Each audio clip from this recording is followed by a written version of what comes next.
يا مصريين، يا أردنيين، يا يا ليبيا، يا جزائر، يا تونس، يا مغرب، يا كل الشعوب العربية، يا كفار، يا عالم، يا عالم متنا من الجوع، يا عالم متنا من الجوع. افتحوا المعبر، الناس ماتت من الجوع، احنا متنا من الجوع يا عالم، يا عالم متنا من الجوع. وصي صوتنا يا عمي، متنا يا عالم من الجوع، يا عالم بكفي، يا عالم بكفي، والله العظيم بكفي.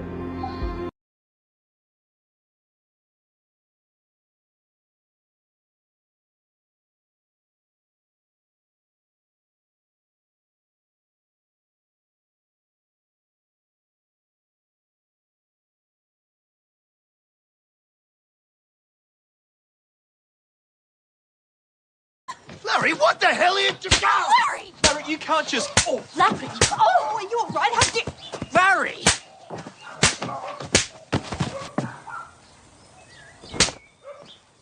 Righto, what's going on here? Oh, Sir, I'm arrested. Oh!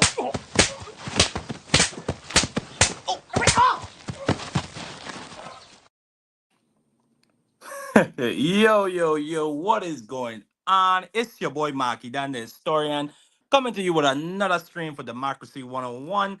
Shout out to everybody that comes through, man. Please smash that like button. Give your boy a sub, you know what I'm saying? Democracy 101, we trying to grow this channel. We're trying to grow this pro-democracy movement that I've included myself in. Our country is in a very dark place right now, and I think now is the most important time to talk about it and to have spaces that haven't completely been taken over yet that we can talk about it on. I already see my brother D Free in the building, man. Salute to you, D Free. Thank you for pulling up. My brother B3 Picks in the building. Salute B3. Everybody, I expect my brother AC to pull up in just a moment, man. Smash the like button. Like my brother like my brother B3 like to say, we working. We working. All right, man. We got a whole list of topics to get to today, man. Firstly, the first thing we're gonna get into, the Louvre heist. For those of you who might not have been paying attention, over there in Paris, at the Louvre Museum, which is where they keep basically all of France's most valuable art pieces and crown jewels. Well, some people went in there and robbed it. We're gonna get into that. We're gonna get into the Young Republicans group chat that was leaked. That was just full of just the most depraved language, talking about we love Hitler and gas chambers, as well as one of Donald Trump's own nominees for the office of special counsel, which looks into government corruption as well as racial discrimination within the government. They were planning to put a self-professed Nazi in that position. Now, thankfully, he withdrew his appointment. He just straight up ran. He was gonna be cooked and grilled on both sides today in front of the Senate Judiciary Committee. He ran. He just straight up ran. He didn't want the smoke. Then we're gonna get into the obvious. I mean, just um, just unprecedented levels. Your chat won't let me write what I want. Hey, it don't let me write what I want about the people of Zion either, Angie baby. It is what it is. I mean, YouTube is not does not have its own constitution that it doesn't have its own First Amendment, in the YouTube Constitution. So we do got to be careful what we say on this platform. So we can't just talk about the people of Zion in the chat, baby. You already know how that is. But salute to you, Angie baby. Thank you so much for pulling up. Everybody that came through. This is wild. Hey, it is what it is, shorty. When you're on these people's platform, it's the same thing. When you're in somebody's business, you can't just talk the way you want. They could throw your ass out. And that way, YouTube, they can censor comments. But let's go ahead and get on into the first topic, man. Again, I expect my brother AC to pull up. If anybody wants to pull up and chop it up with me on these topics, feel free to. I already put the link out in the chat for the people. The first topic, like I said, we're getting into the Louvre heist. Let me just get the little news report up. One second. Here it is. Burst into the Louvre in Paris, stealing crown jewels and prompting the world's most visited museum to be evacuated. Here's how the heist happened and why French authorities are in a race against time to recover the jewels. The robbery took place in the Galerie d'Apollon. At around 9:30 in the morning, 4 individuals drove motorcycles and a truck with a portable furniture elevator to the museum. They used the elevator to get up onto a balcony. They then cut through a window using what appeared to be angle grinders.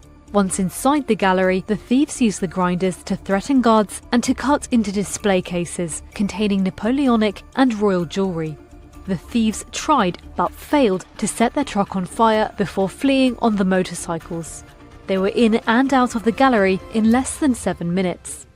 The stolen jewels once belonged to French royalty or imperial rulers and include diadems, necklaces, earrings and brooches. French authorities described the items as priceless. The thieves dropped a crown belonging to Empress Eugenie with nearly 1,400 diamonds before speeding away. It was later found damaged. Sunday's heist wasn't the museum's first. In 1911, an Italian national stole Leonardo da Vinci's Mona Lisa. It was found 2 years later. And in 1983, 2 Renaissance-era pieces of armour were stolen, before being recovered decades later in 2021. Paris's Modern Art Museum has also been targeted. In 2010, a thief made off with more than $120 million worth of artworks. The heist comes as museum officials have raised alarms about the building's weak security. With investigators racing to find the stolen jewels, experts warn that as the items are so famous, they cannot be sold on, adding that the pieces instead could be dismantled.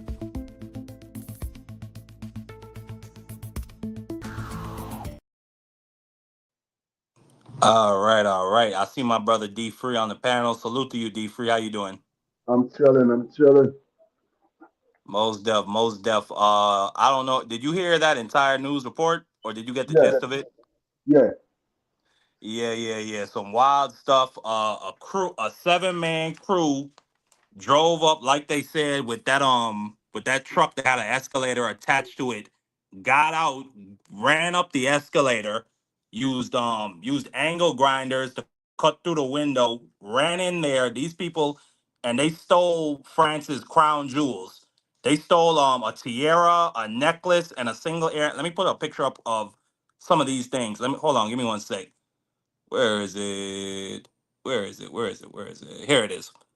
This is a sapphire necklace as well as some earrings that Napoleon Bonaparte's wife wore. These were her crown jewels.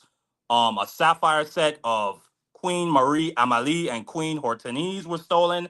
An emerald necklace and earring set given by Napoleon to his second wife, Empress Mary Louise, was taken. A jeweled headpiece, a brooch, and a large corsage bow brooch belonging to Empress Eugenie, the wife of Napoleon III. Luckily, they were able to recover the crown of Empress Eugenie. They said while the robbers were making away on their motorcycles, they managed to drop it, which I guess is good. But outside of that, these people made off with over $80 million in jewelry. Now, obviously, like they said in the news report, they're not going to be able to sell it. They're not going to be able to just sell the jewel pieces like that because they're far too well known, and everybody is out here looking for them. So nobody's going to buy them in their original condition.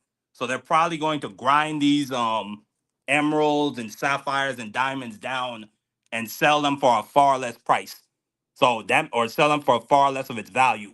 So that means the French authorities, they in a race against time to get these jewels back. But D Free, you being somebody in law enforcement, have you ever been involved in investigating or or have you ever seen a heist of this level in your locale?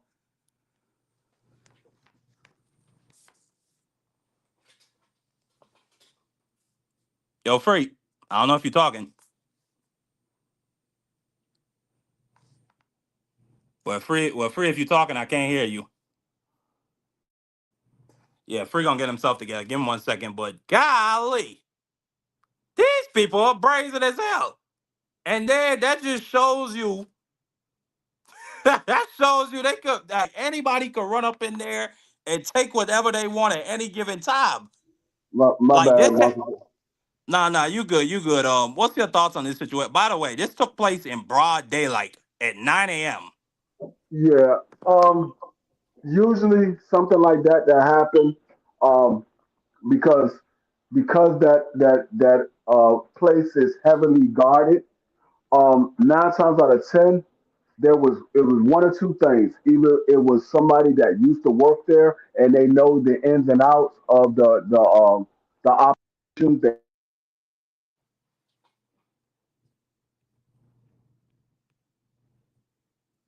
Can you hear free? Can you hear B3. me? Yeah, you good now. Go Nah, Yeah, ahead. it, I yeah. couldn't it hear went you. out You for cut a out for split a sec. second. Yeah, Yeah. you There cut you out for a go. sec.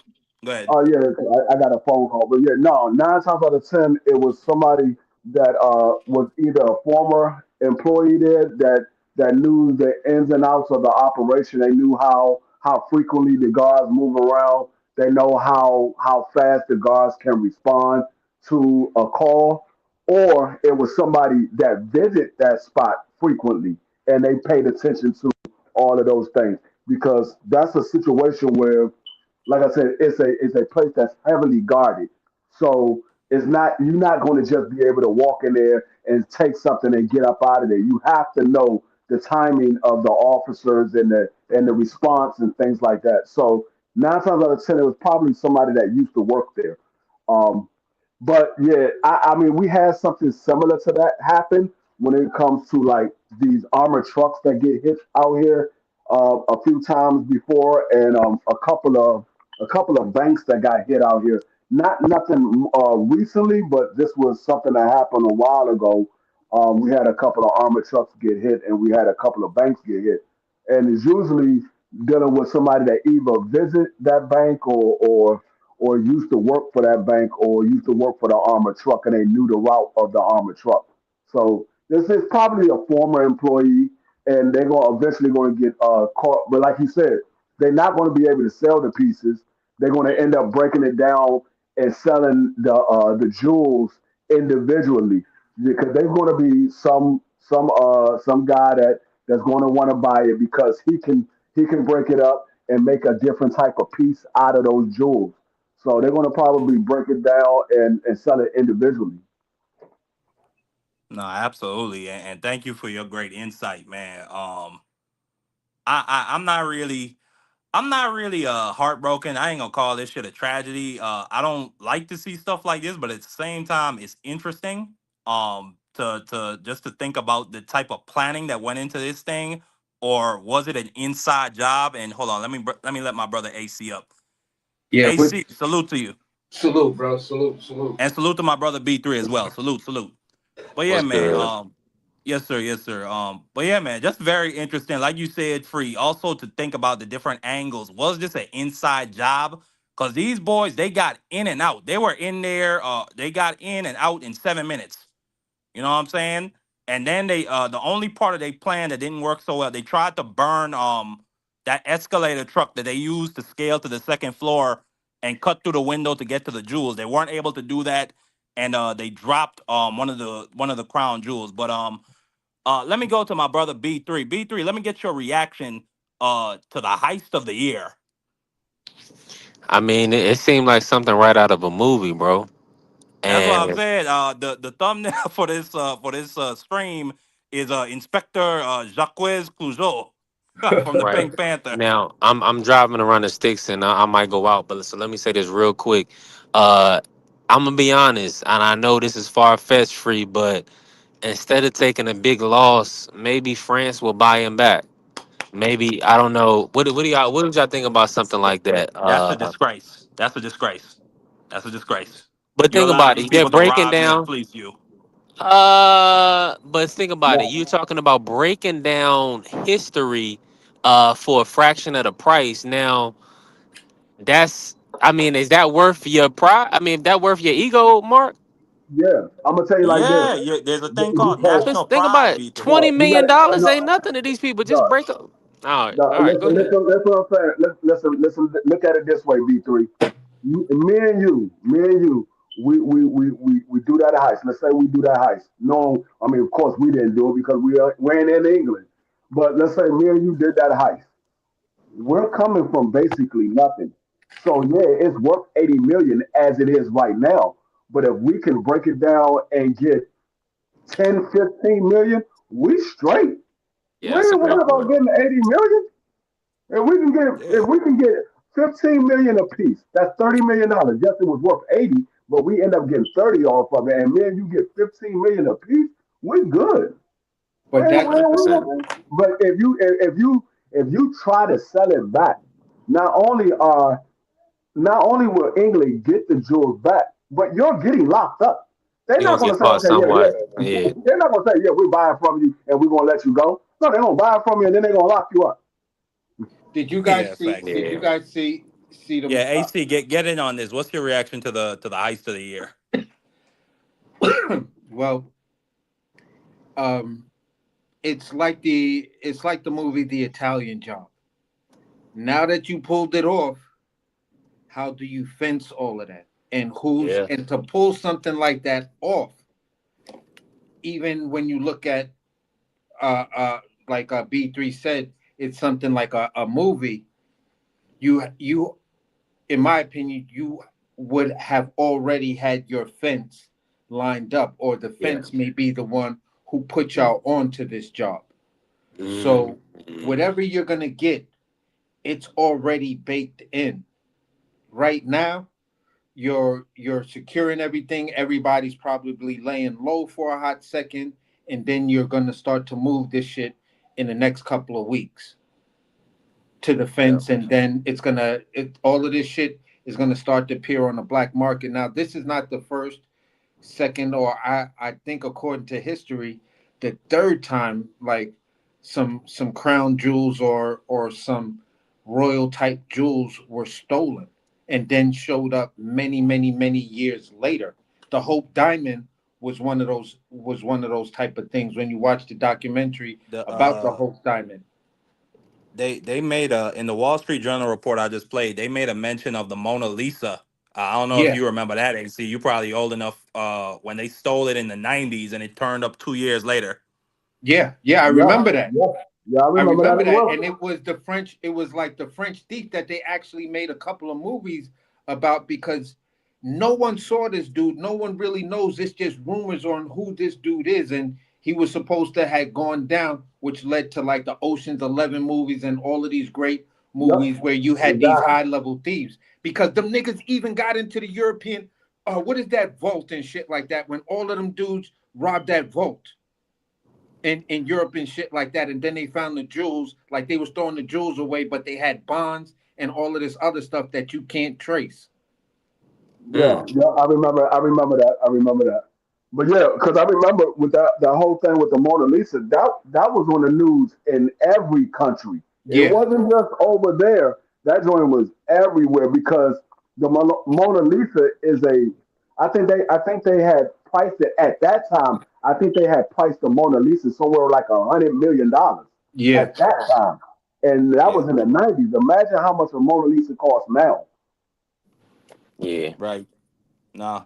And B3, I mean, I just don't see France or any country buying back their prize jewels. Like that's too much of a hit to their national pride. They're gonna face some political pushback from their own people for folding like that and for not doing their job of defending the crown jewels. And now you got to take taxpayer money to pay criminals for something you were supposed to be guarding any damn Right. move.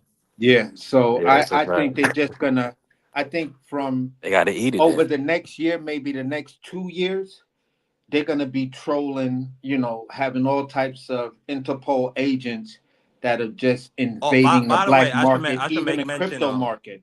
I should make mention, AC. A glove.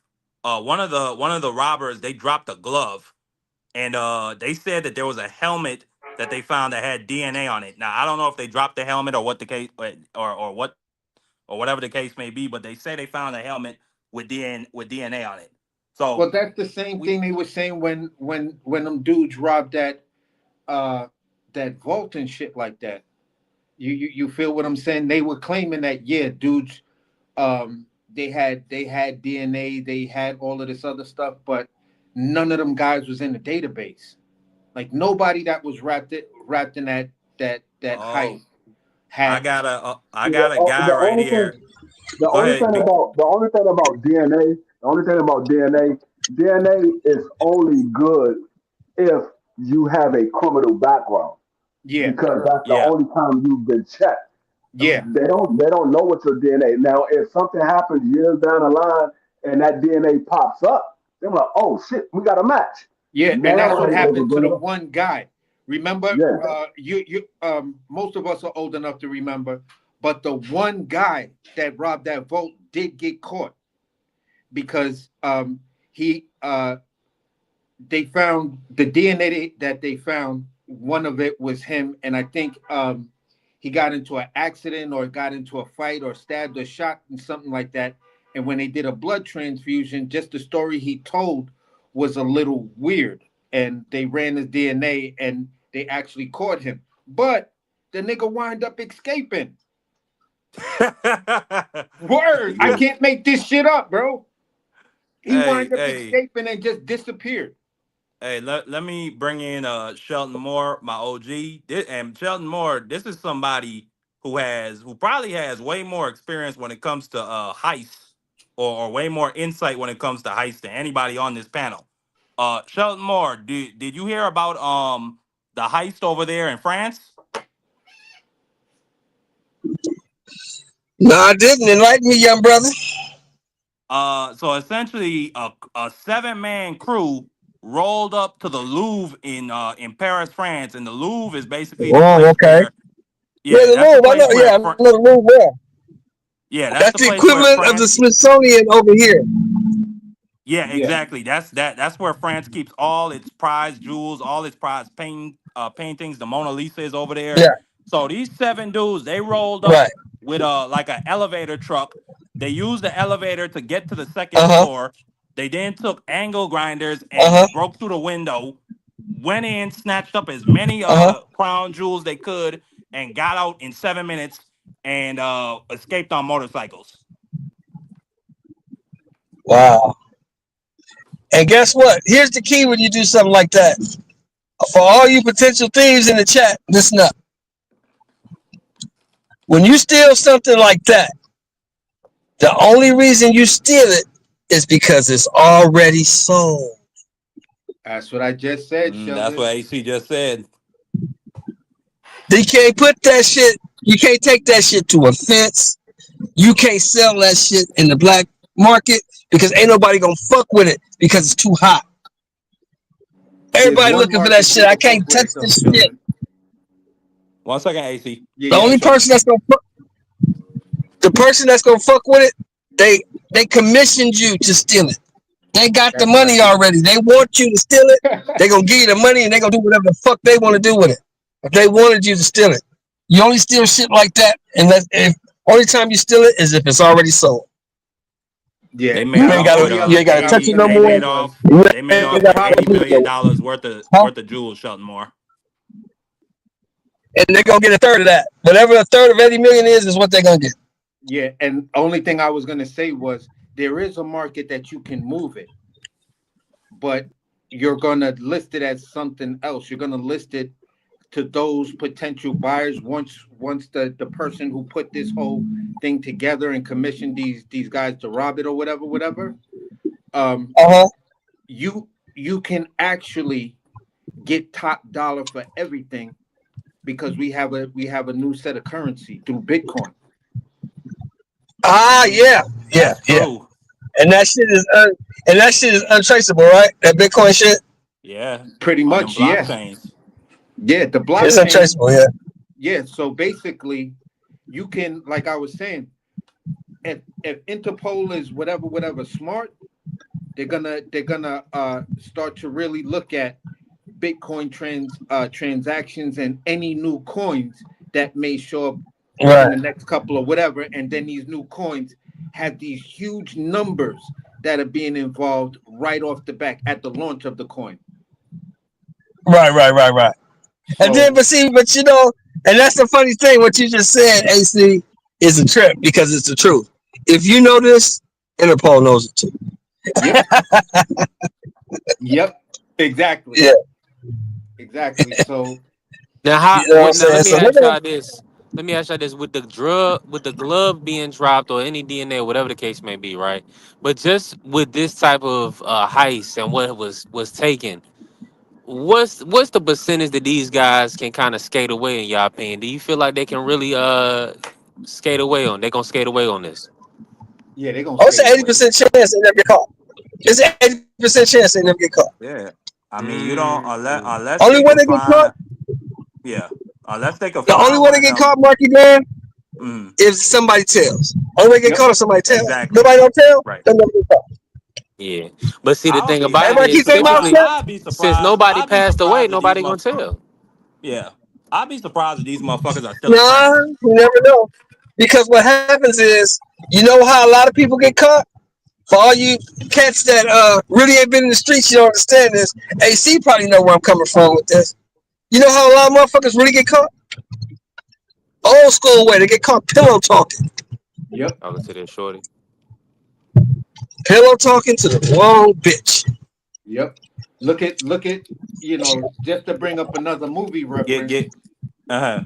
Look what almost took down. Look what actually took down or almost took down the dudes who pulled off the Heat heist in the movie Heat because they was talking to The chicks. broad, You just met this chick and the now broad. you could get on a plane and go away with this chick, but you need to stop and do something. Like, bro, like it's your own. When it came down to the dudes who got caught for robbing having on the green.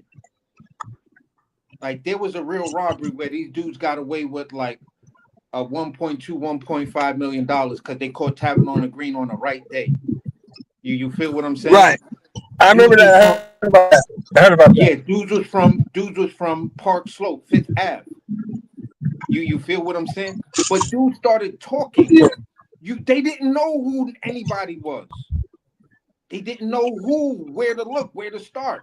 But you dudes started talking and spending money recklessly. And that's what y'all got y'all caught to the point where it was so iconic. Wu-Tang.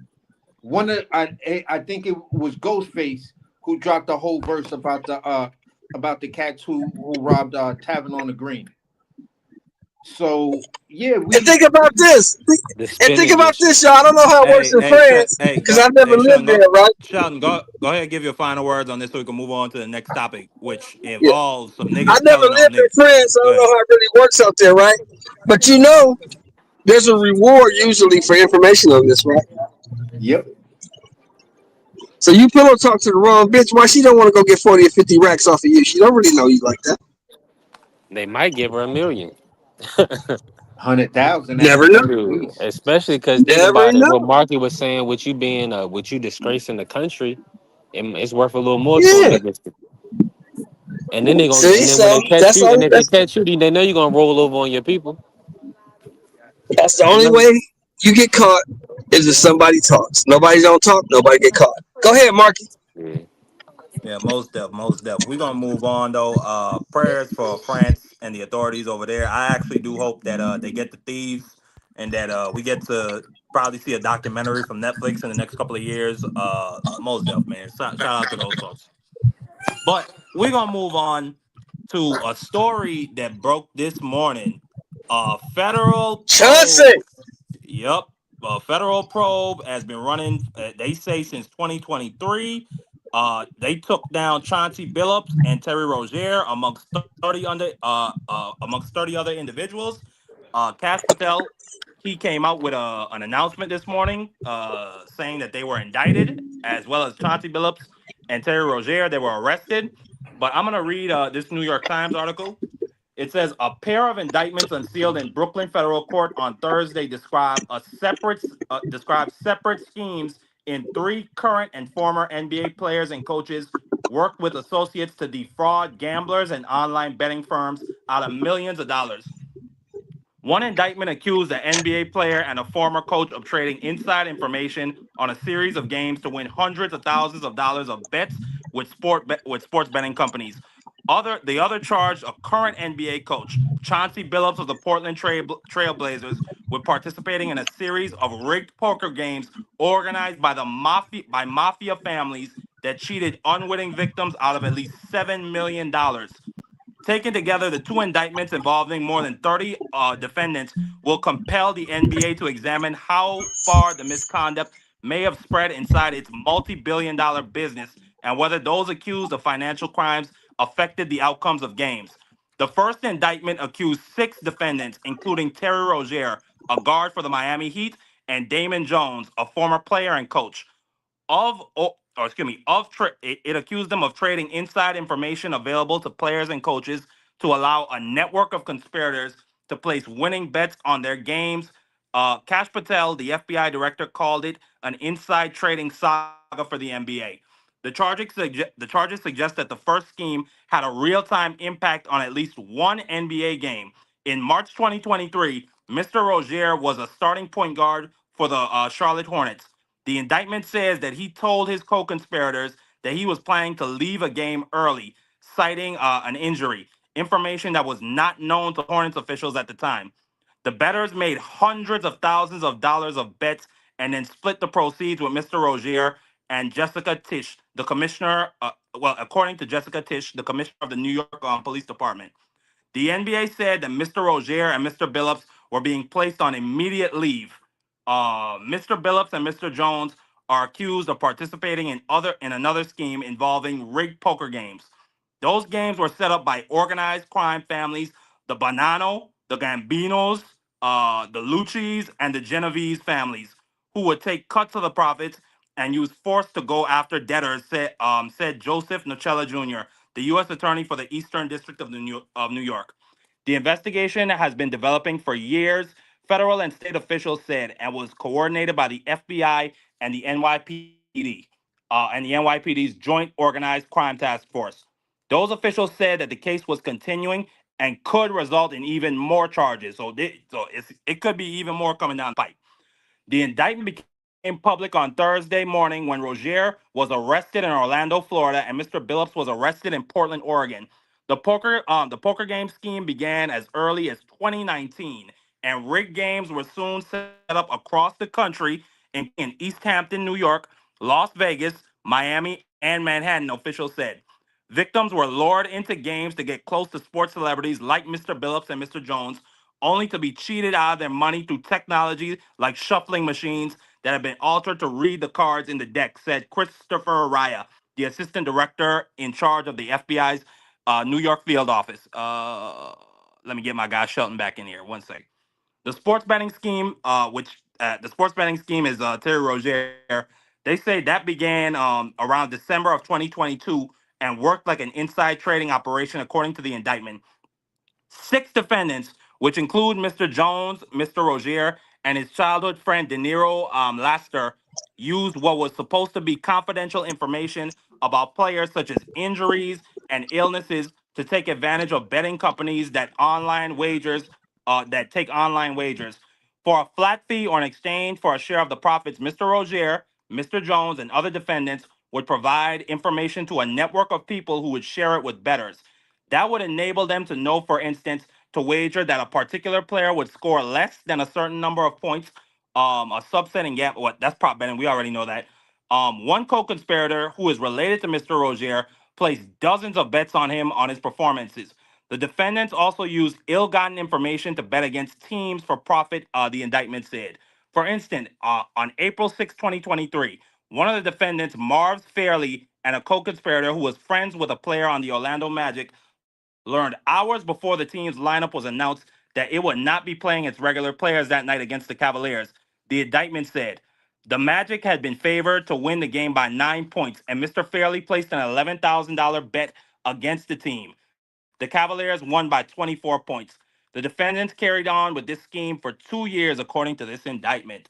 Um, Before I give my thoughts, I just want to firstly say these brothers are obviously they are innocent until proven guilty. I want to start by saying that. But this was a matter of time. This was a matter of time when they opened the floodgates, when they allowed online betting.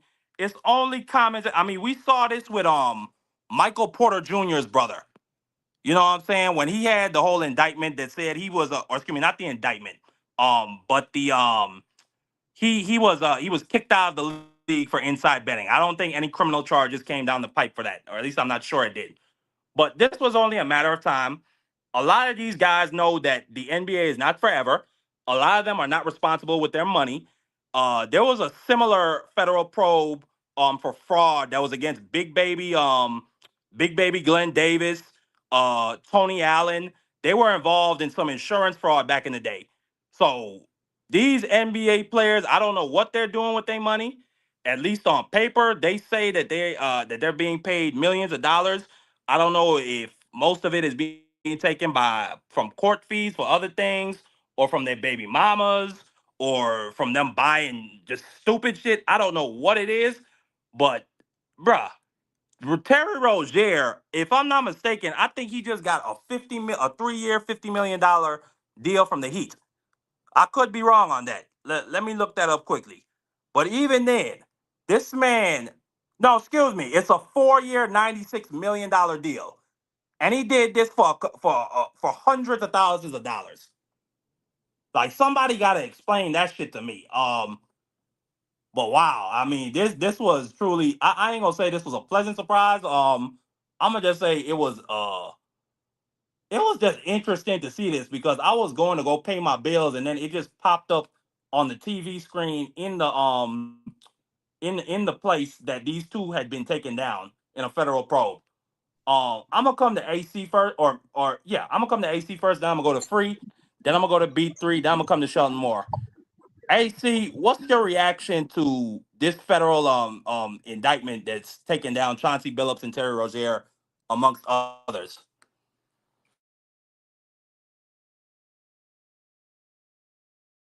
I don't know what's going on with AC. He must have fell down some steps. D Free, what's your reaction to the indictments? Well, my first reaction is I want my goddamn money back. Um, my second reaction is, hey, I mean, this is, I mean, when you're dealing with the mafia and things like that, this is what you get. You get bets, you get a game that's been set up. I mean, this ain't the first time that we had something like this happen. We heard this happen in the NFL with the referees. So this ain't something that's new. We heard it happen in boxing. We heard it happen in baseball games. This ain't something that's new. This has been going on multiple times before. It probably won't be the last time that it happens. But like you said, these men are innocent until proven guilty. But the thing is, usually when the feds take you down is because they got a mountain of evidence. They don't move in unless they got a mountain of evidence. And it's the feds are usually they win 95% of their cases. There is not very often that the feds lose. So if they taking you down, 9 times out of 10, you're guilty.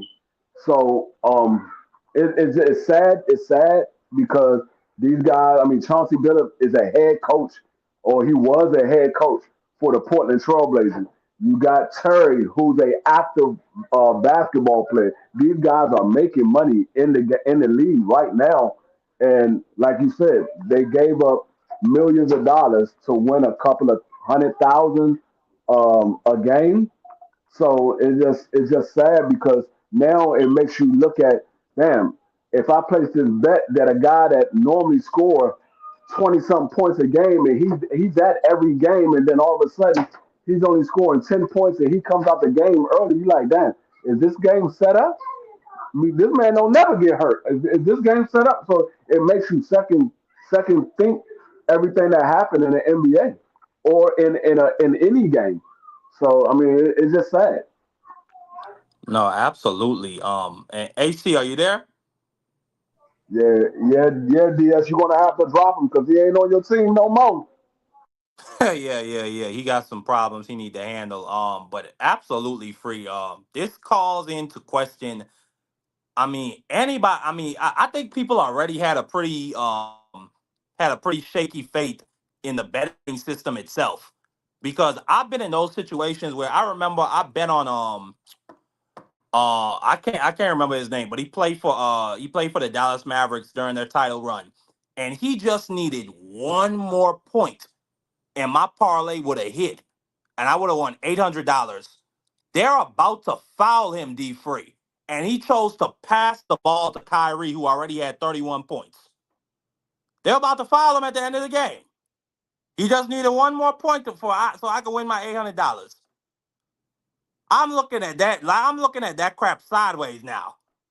Like, I absolutely believe I've been cheated, and I wonder if it's gonna have depending on depending on what comes from these if they choose to go to trial and what shakes out these investigations, you may see some lawsuits against the NBA and against these Yeah, betting sites, because this was not y'all promised us that this would be a fair and level playing field. That's not what this is. These people are intentionally taking themselves out of games, letting other people know when other people are not playing, or when they're not playing their regular lineups.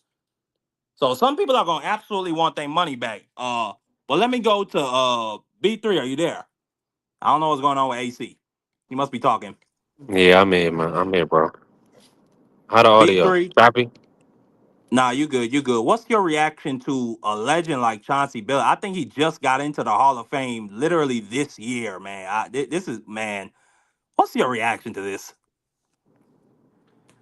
And you got to keep your circle small and, man, watch the vices you use in life and, um, stay away from shady people, because think about this, man. For you to sit up here and work your whole life, make millions of dollars over your career, to arguably throw it away, um, possibly tear your family to shreds, because you involved in something is illegal.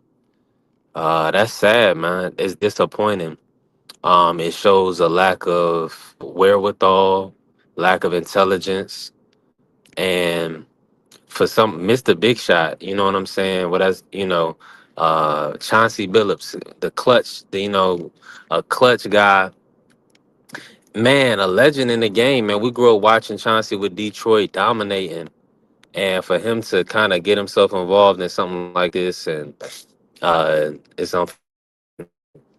now Terry. I mean, Terry being an active player, we just got a guaranteed contract, possibly either this year or last. I mean, these guys is showing that they don't have the right people around them, man. Cause there's no way in the world my homeboy, if I knew something was like this, and they was gonna risk losing millions of dollars, losing endorsements, losing their life possibly, or their livelihood, possibly losing their family, I'm gonna stand up for them. I'm gonna tell them what they need to hear. So No, it's just and then Damon Jones got pulled into it as well, dealing with LeBron. yeah, Maybe that's a yeah. separate issue, but these guys, you never, like I always said, I'm gonna say this again: bills don't stop.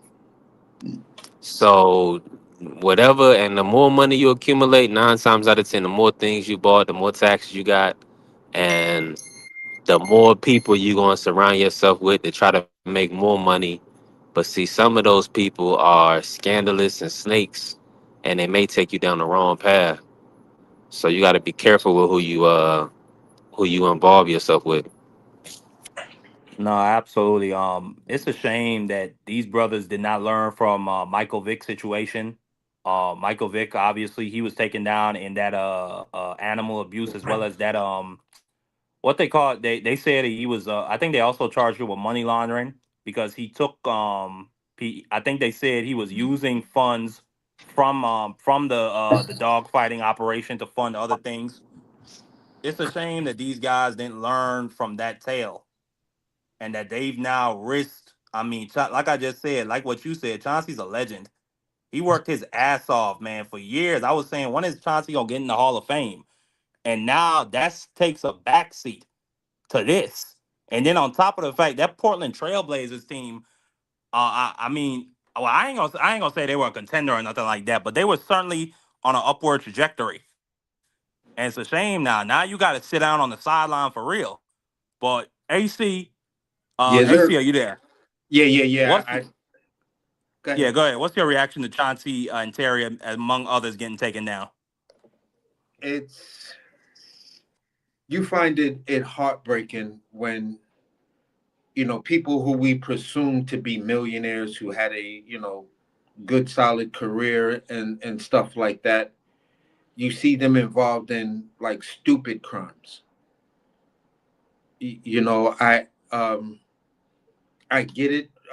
The fans are not in your pocket. We don't know, your life expenses and stuff like that. Like Big said, more money, more problems. Um, this could be just one of those really, really one of those situations where people are just like really, really like, wow, for for you know this dude to be involved in it. That's crazy. So it's I mean, I really don't. I'm still in the state of shock of thinking that people that I thought were millionaires are involved in shit like this. And that's where I just landed. I'm just shocked. It's just it's a disgusting reality. No, Yeah. absolutely. Hey, I wanted to comment what D3 said a little bit earlier. I don't think he emphasized enough on what he said when he said that these guys could possibly mess up their family. When you do something like this, they freeze all your accounts. Yeah, So these people can't get money. What they normally would be able to use for their everyday life, they can't use that money because the feds don't know what money was dealing with the gambling and what money you made honestly. So they freeze all of your accounts. Now these credit people cards, out, everything. yeah, they out hoping that they can get some a loan from somebody or get some money from somebody until this blows over. So this is crazy. It's devastating for that family. Forget what happened with Chauncey Billups and Terry and everybody else that's involved. Think about the wife and kids that had nothing to do with none of this. Yeah, and that's an excellent point, D Free. That's an excellent point. People tend to forget that part of it because you're only focused on the him. But what about the her and the them and they?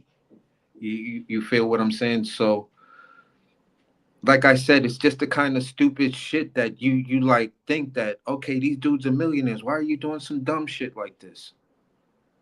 The fuck is it that we don't know? That you got to go out there and put everything at risk. Your family, your kids. You feel what? With Terry, his is harder to understand for me. But with Chauncey, you dealing with the mafia. Oh, I would have to imagine that there's a scenario where maybe Chauncey got involved, where maybe he might have had some debts with them, or maybe they had something over him, like maybe a woman or something like that. I don't know, but I think Terry's is much harder to understand because you gave up $96 million guaranteed for a couple of $100,000, dude. Like to me, that's wow. sick. Like Yeah. you have a you have a you have a problem. I think he has an actual gambling problem. But then even then, like that wouldn't even make sense because you you already rigging the game. It's not like you competing or nothing like that. So I don't understand why Terry is involved in this. Well, remember Like how they you start. couldn't if your friends needed $100,000 or something like that, you can't break them off. If But it's that important, you gotta risk your whole fucking career and the whole bag now. here's the crazy thing, Marky. Let's go back into history and look at another. Like this guy was the goat of goats. At the time, the way people were talking about him. When it came down to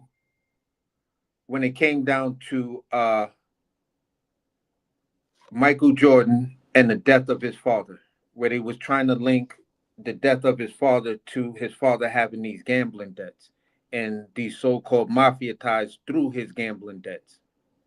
And then they was trying to bring Michael Jordan into the investigation, and was Michael Jordan throwing games? And there was this short little talk of the FBI, trying to investigate Michael Jordan for throwing basketball games and all of this other stuff, but nothing that ever panned out to it. He was just like, nah, that was all shit that my pops was doing, and I don't know why.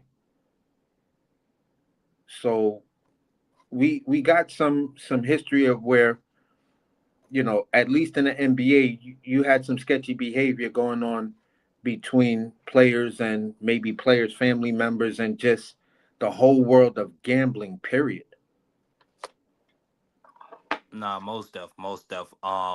Like I said, man, Terry Rozier and Chauncey Billups, Damon Jones, all these brothers that's involved in this case, they are innocent until proven guilty, and I'm gonna just say prayers for them and their family.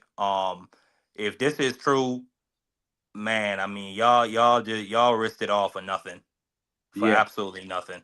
But we're gonna move on to the next story. Last week, Politico just broke a bombshell expose on some leaked group chat messages from the Young Republicans. For those of you who don't know who the Young Republicans are, they are essentially the youth wing of the Republican Party. So they're not just, what I'm saying, like a out the way organization that supports Republicans. They are the Republican Party. And the top leadership within this group, I mean, and first, I should also say that some of the current top Republicans that are current lawmakers and who are also cabinet heads in the government. Christine Ohm, who was the governor of South Carolina, and she's the current Department of Homeland Security secretary. She was a member of Young Republicans at one point in time. Josh Hawley and Tom Cotton, two U.S. senators who are Republicans, they were a part of this group at one point in time, and I mean, this stuff is the stuff that's in here is just vile. I'm going to read a piece of the article.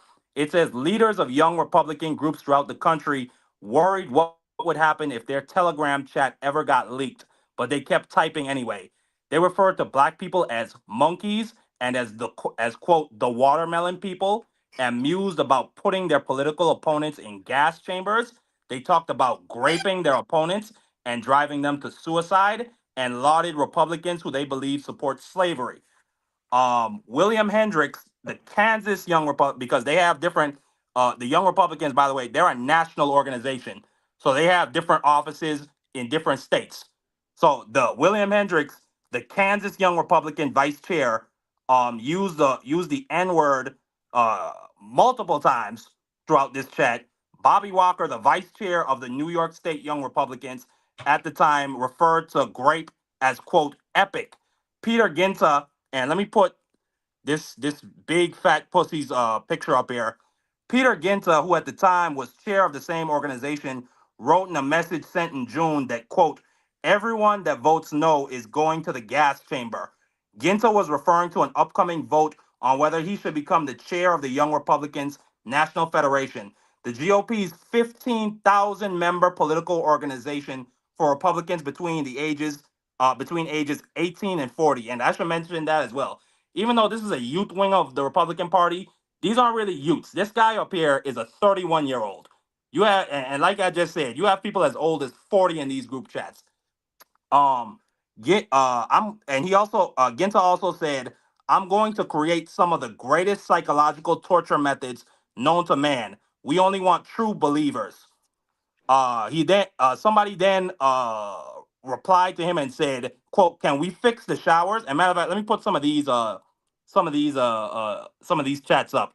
They said, "Can we fix the showers? Gas chambers don't fit the Hitler aesthetic."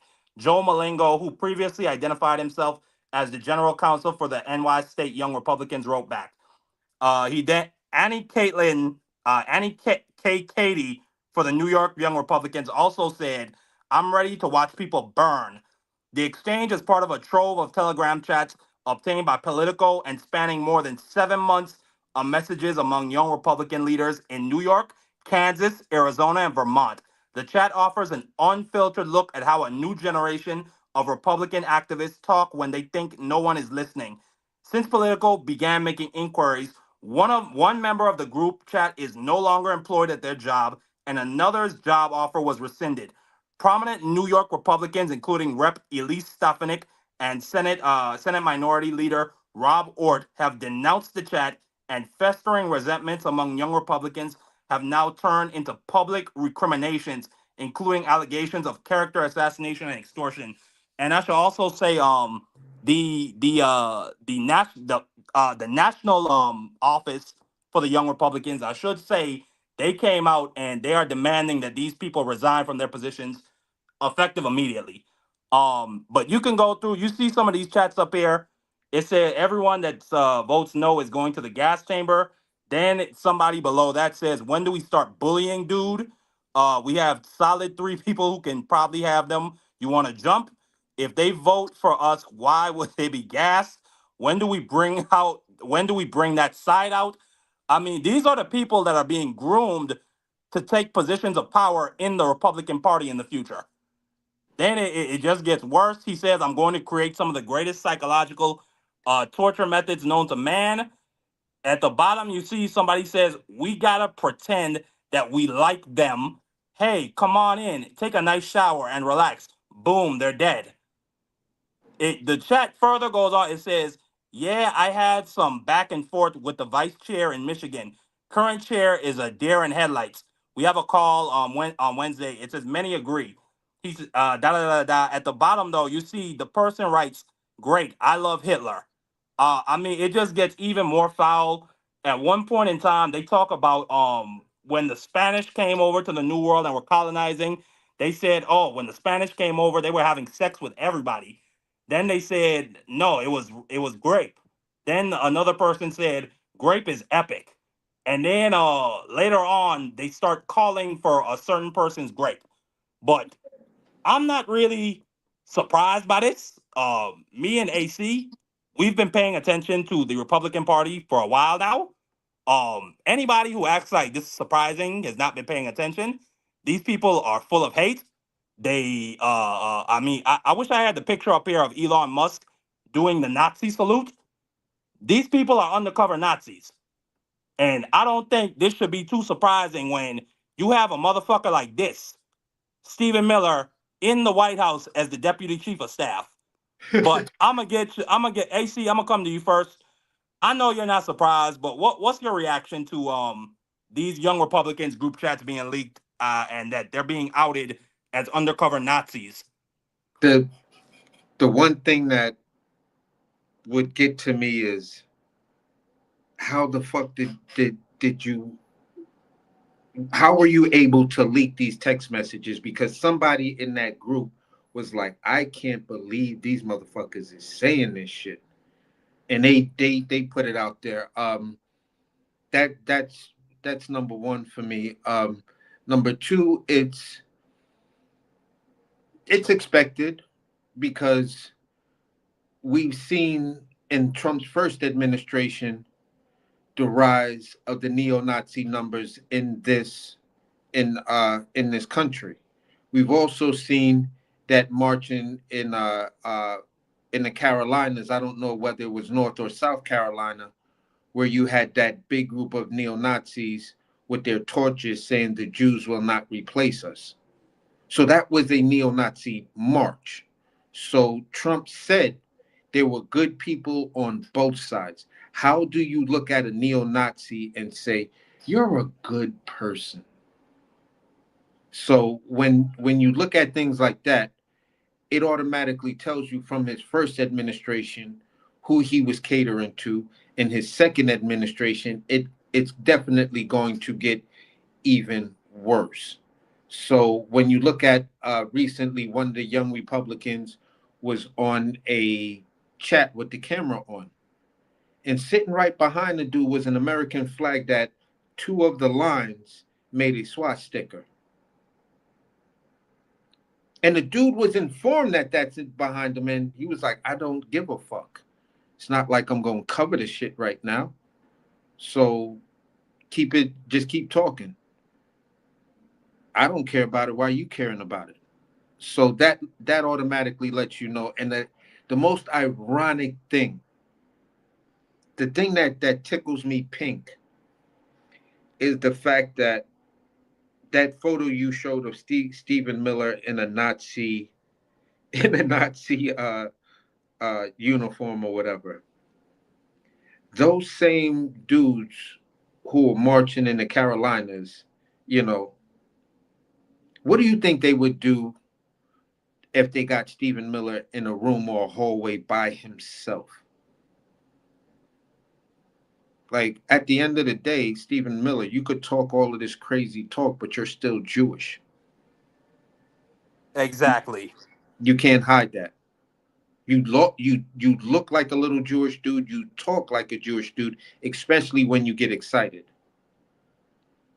So at the end of the day, you know, Hitler would have used you, and at one point, you would have found yourself in a concentration camp on the next most active list, where they're gonna put someone else out and put you in to go get gassed.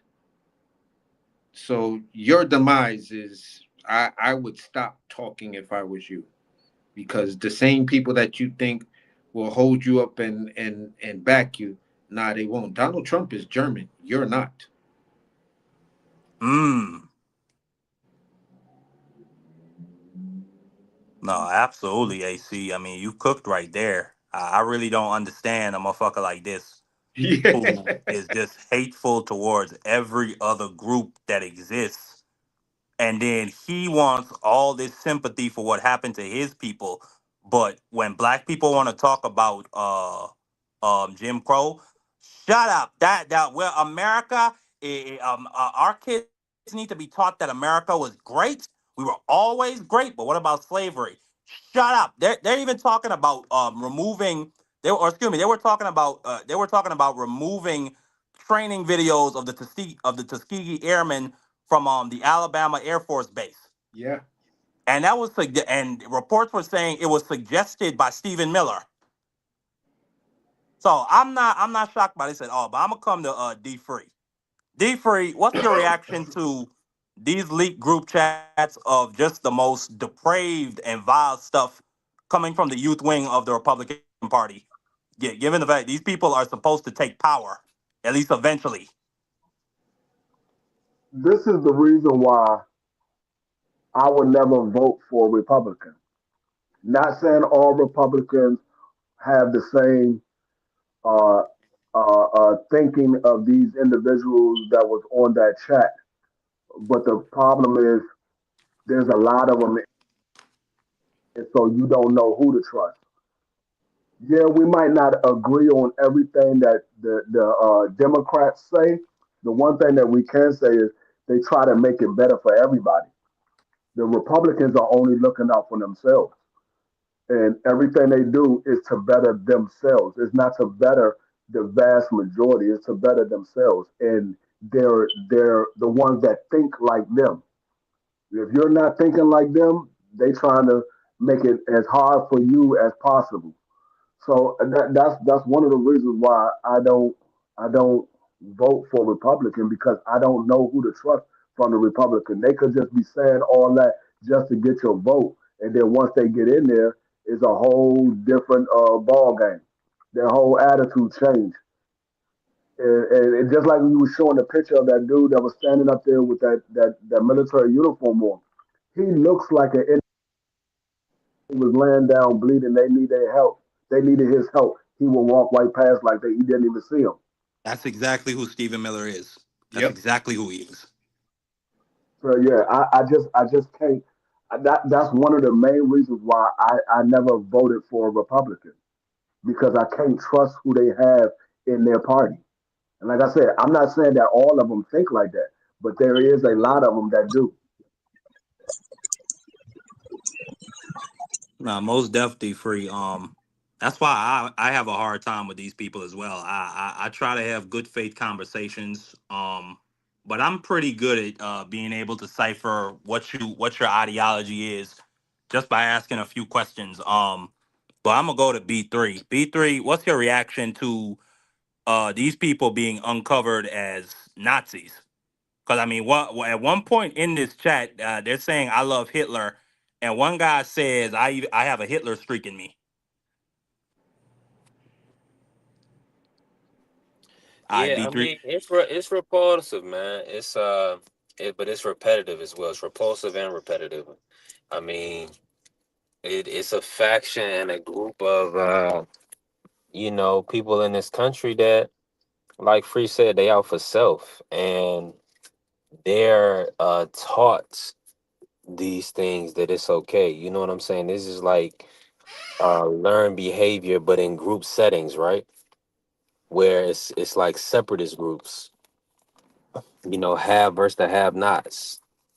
And you even see people that'll work their life to do everything to get in these circles.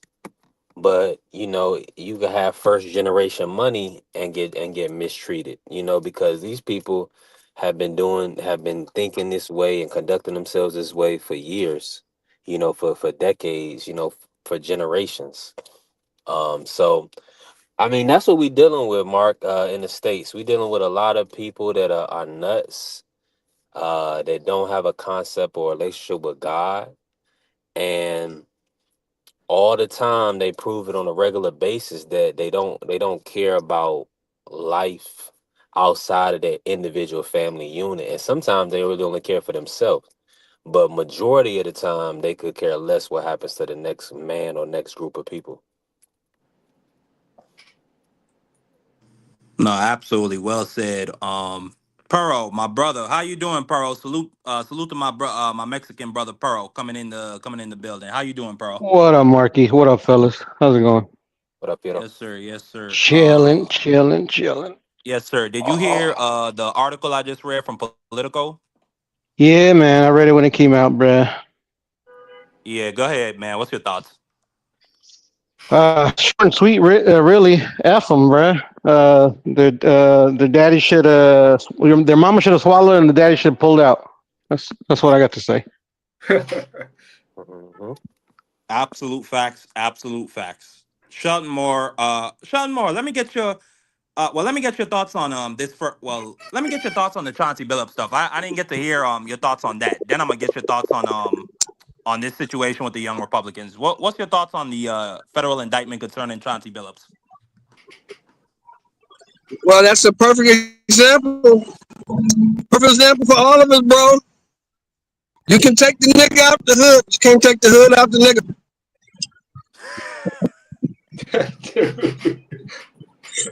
Shelton Moore, wild guy. They had no fathomable, logical reason to be caught up in what they were doing. They weren't broke. They weren't struggling. But my grandmother used to say something all the time that I know now in my later years is prudent in life. Today is a constant and it's a truth. If I'm doing something illegal, right, and I'm profiting from it, and I'm not receiving any consequences for doing it for a period of time, what is my incentive to stop?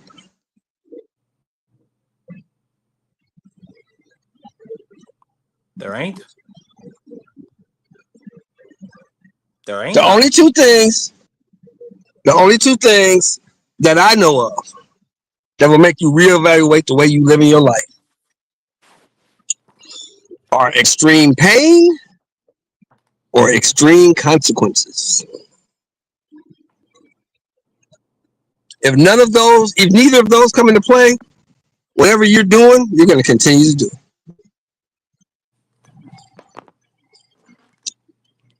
No, absolutely. And shouts out, and like I said, Chauncey Billups and Terry Rozier, they're innocent until proven guilty. And prayers for their families. But Shelton Moore, the current topic that we're on, Politico came out with an expose for the young Republicans. If you don't know who they are, they're the youth wing of the Republican Party, and they were Yeah. essentially in these The group guy, chats. the Charlie Kirk type dudes, right? Charlie Kirk type Yeah, dudes. yeah. The Charlie Kirk type dudes. They call themselves young Yeah. Republicans, but they're actually many of them are actually 40 and 30-year-olds. And they were in this group chat Yeah, yeah, just yeah, yeah, talking yeah. the most foul, depraved, just unadulterated stuff. Just one example right here. And this stuff is just strange. They first talk about the Spanish came to America and had sex with every single woman. Then some weirdo in there said sex is gay, which I'm not even gonna try to rationalize that. And then another person says sex, it was great. And then another person says epic. And further on in the chat, you see them talking about I love Hitler, and if this person doesn't vote for me, they're going in the gas chamber. And they talk about watermelon people, just wild stuff. If we want to go to a basketball, or excuse me, if we want to watch a monkey play with a ball, we'll go to the zoo. Just wild stuff. What's your reaction if you have any? I'm sure you're not surprised. Well, where I've been? I've been in America for 60 years. You know, I had little respites in Lebanon and Somalia and Germany, Korea, Thailand, but most of my life I've been in America. What surprises me is when people try to tell me that shit like this don't exist and that it's this great melting pot and that everybody gets a fair shake. That's the shit that surprises me. This is expected.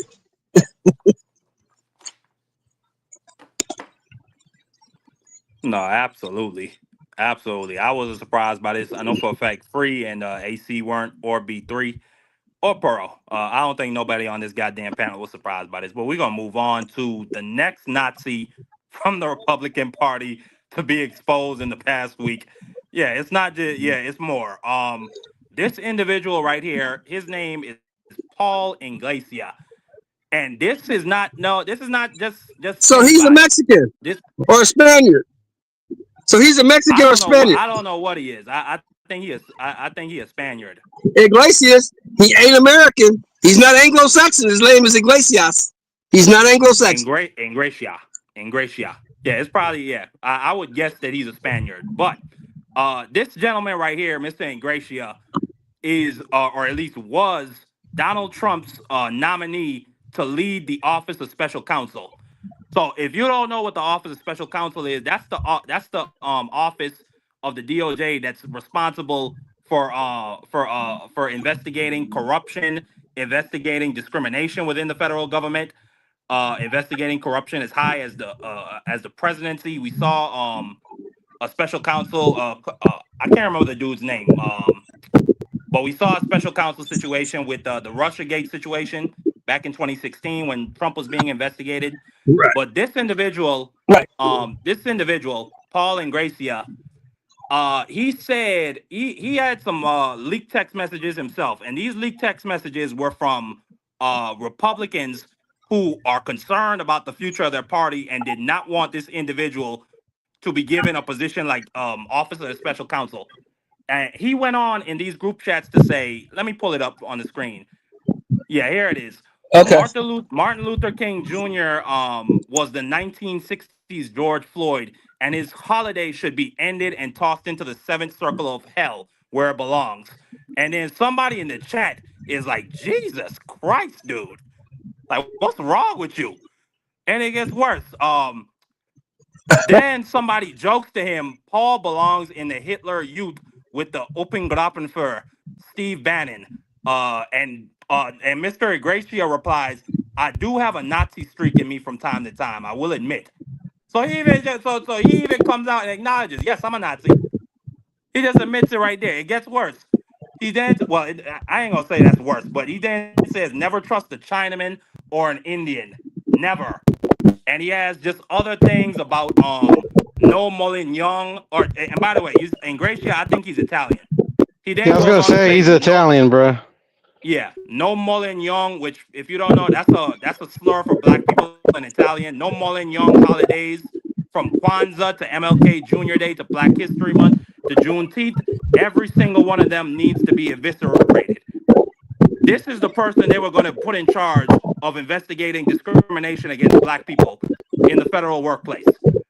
And again, I'm not surprised when you have a motherfucker like this, Stephen Miller, as the deputy chief of staff. I'm gonna come to AC. AC, you have any reaction to this Italian greasy motherfucker? This descendant of Mussolini. Do you have what's your reaction to him and his leaked group chat? Or excuse me, his leaked text.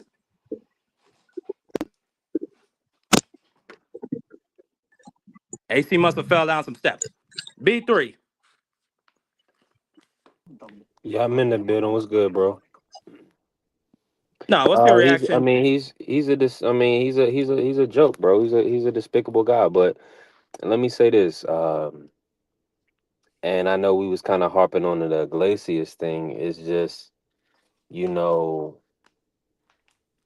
I'm guessing. I don't know if it comes from affluency or, coming from, you know, how do I put this? A generation of like the Hispanic class or Cuban, the Cubans in Florida, coming into money. Like their parents have worked extremely hard and now they have certain ideals. So we can tell there's a large populace of, non-Caucasian, non-black Americans that really have taken on the Republican Party and the ideals um that this is what they agree with.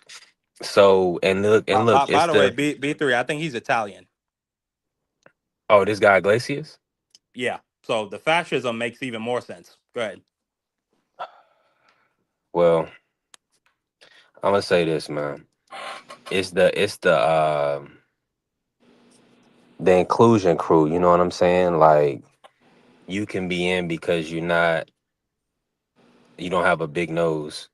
You know what I'm saying? Or you can be in because you're not black or you don't think black, right? Um, if you really high skin, high yellow, or if you really closer white as possible, light skin Hispanics, things of that nature, light skin Latinos. Um, it's really unfortunate that it's like this because in other countries, they do deal with classism. Um, in this country, it's so many different variations of classism. Um, and it comes off as racism, but really what they're telling you is that they don't want to be involved with you. And it's not all about color. I think it's more so about character. And when they're viewing it as a different character. And like kind of how you may from the outside view things, Mark, or other people view things. Like they don't give you an opportunity to prove yourself. And if you do come around, Mark, you can't have your own personality. You have to be exactly like them, exactly how they want you to be, to the point where you would hate your essence or you would turn against those that where you come from, people where you come from, or people that look like you'll turn away from them in order to fit in with this crew, with the CK crew and Turning Point, that type of crew. Uh, hey, it's a control thing. Well, It's just disgusting, man. That it's a whole group of Republicans that still operating this way. In 2025, you would think that there would be some form of um growth or at least indifference, right? To not be concerned with what the next man is doing to the point where you show hatred, but that's all they have. but You know what I'm saying? the Go ahead, only AC.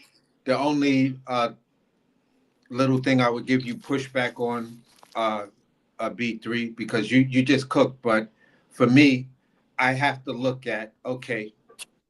I'm just going to speak of just one demographic of the Republican Party, the folks, black folks who are blacks for Trump. The black folks who were in politics who still today, you know, talk, go harder for Trump than, many other people.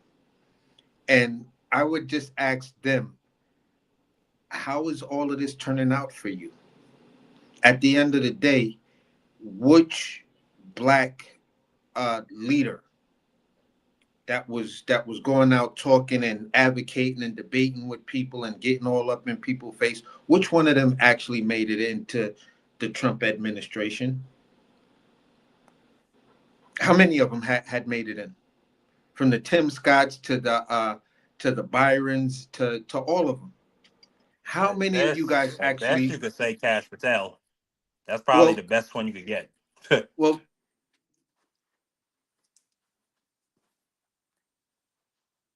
at you fit the description of a brown skinned guy, but you're not black.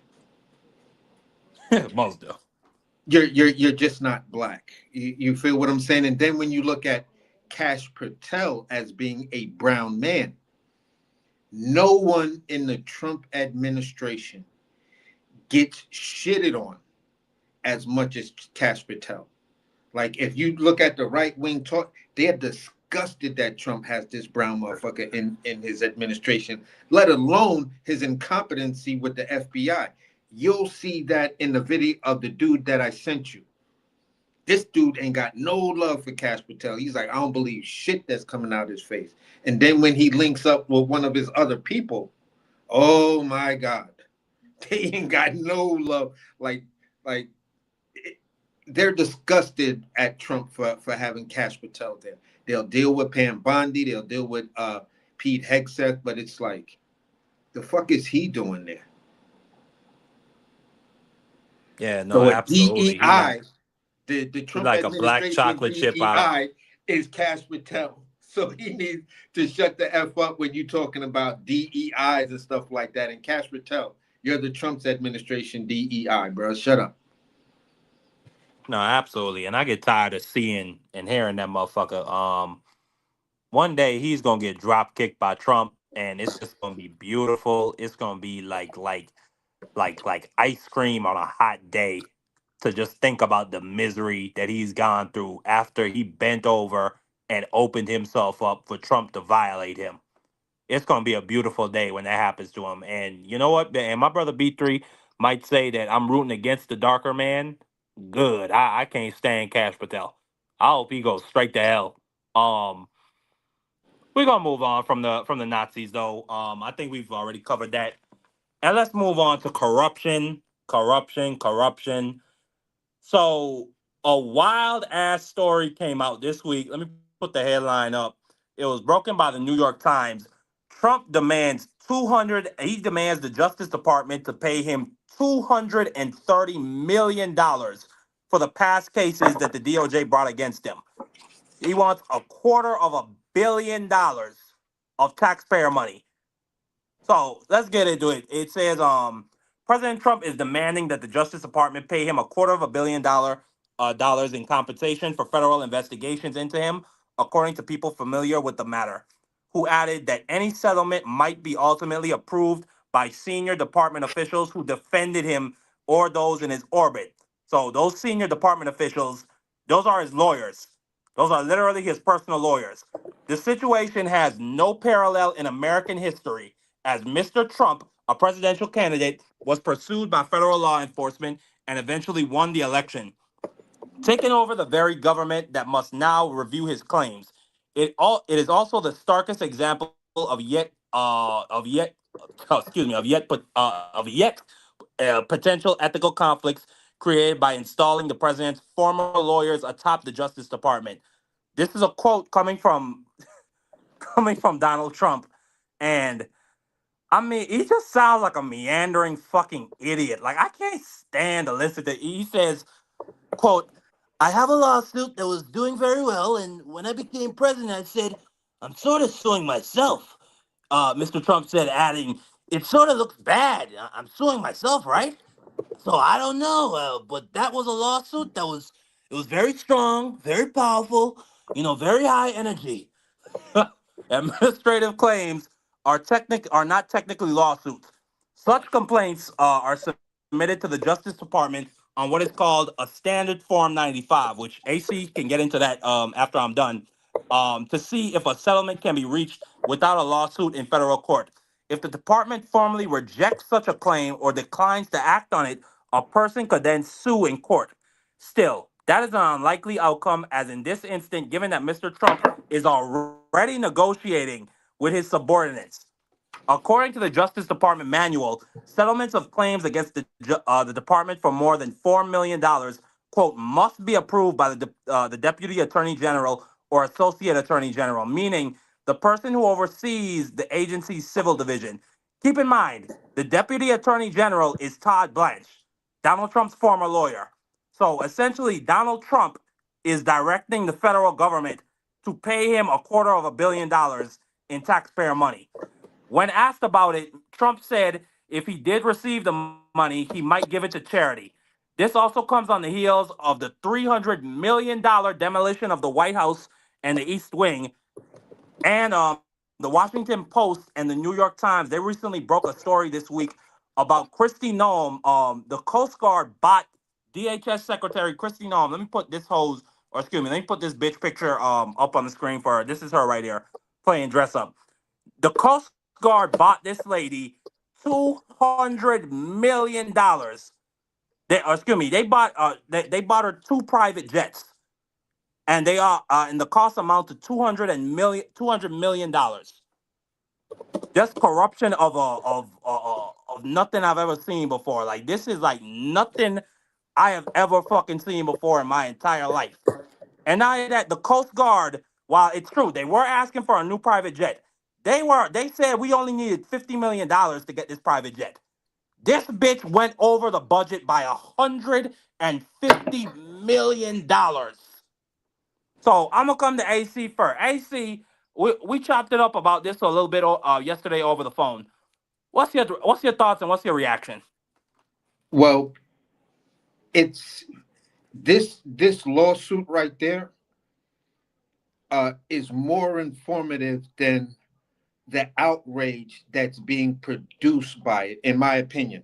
And I'm going to break it down like this, because that form that Donald Trump is using to sue himself and his own administration is the same exact form citizens can use when they encounter ICE, and how when these ICE agents crash into your car, they try to just peel off and all of that other stuff.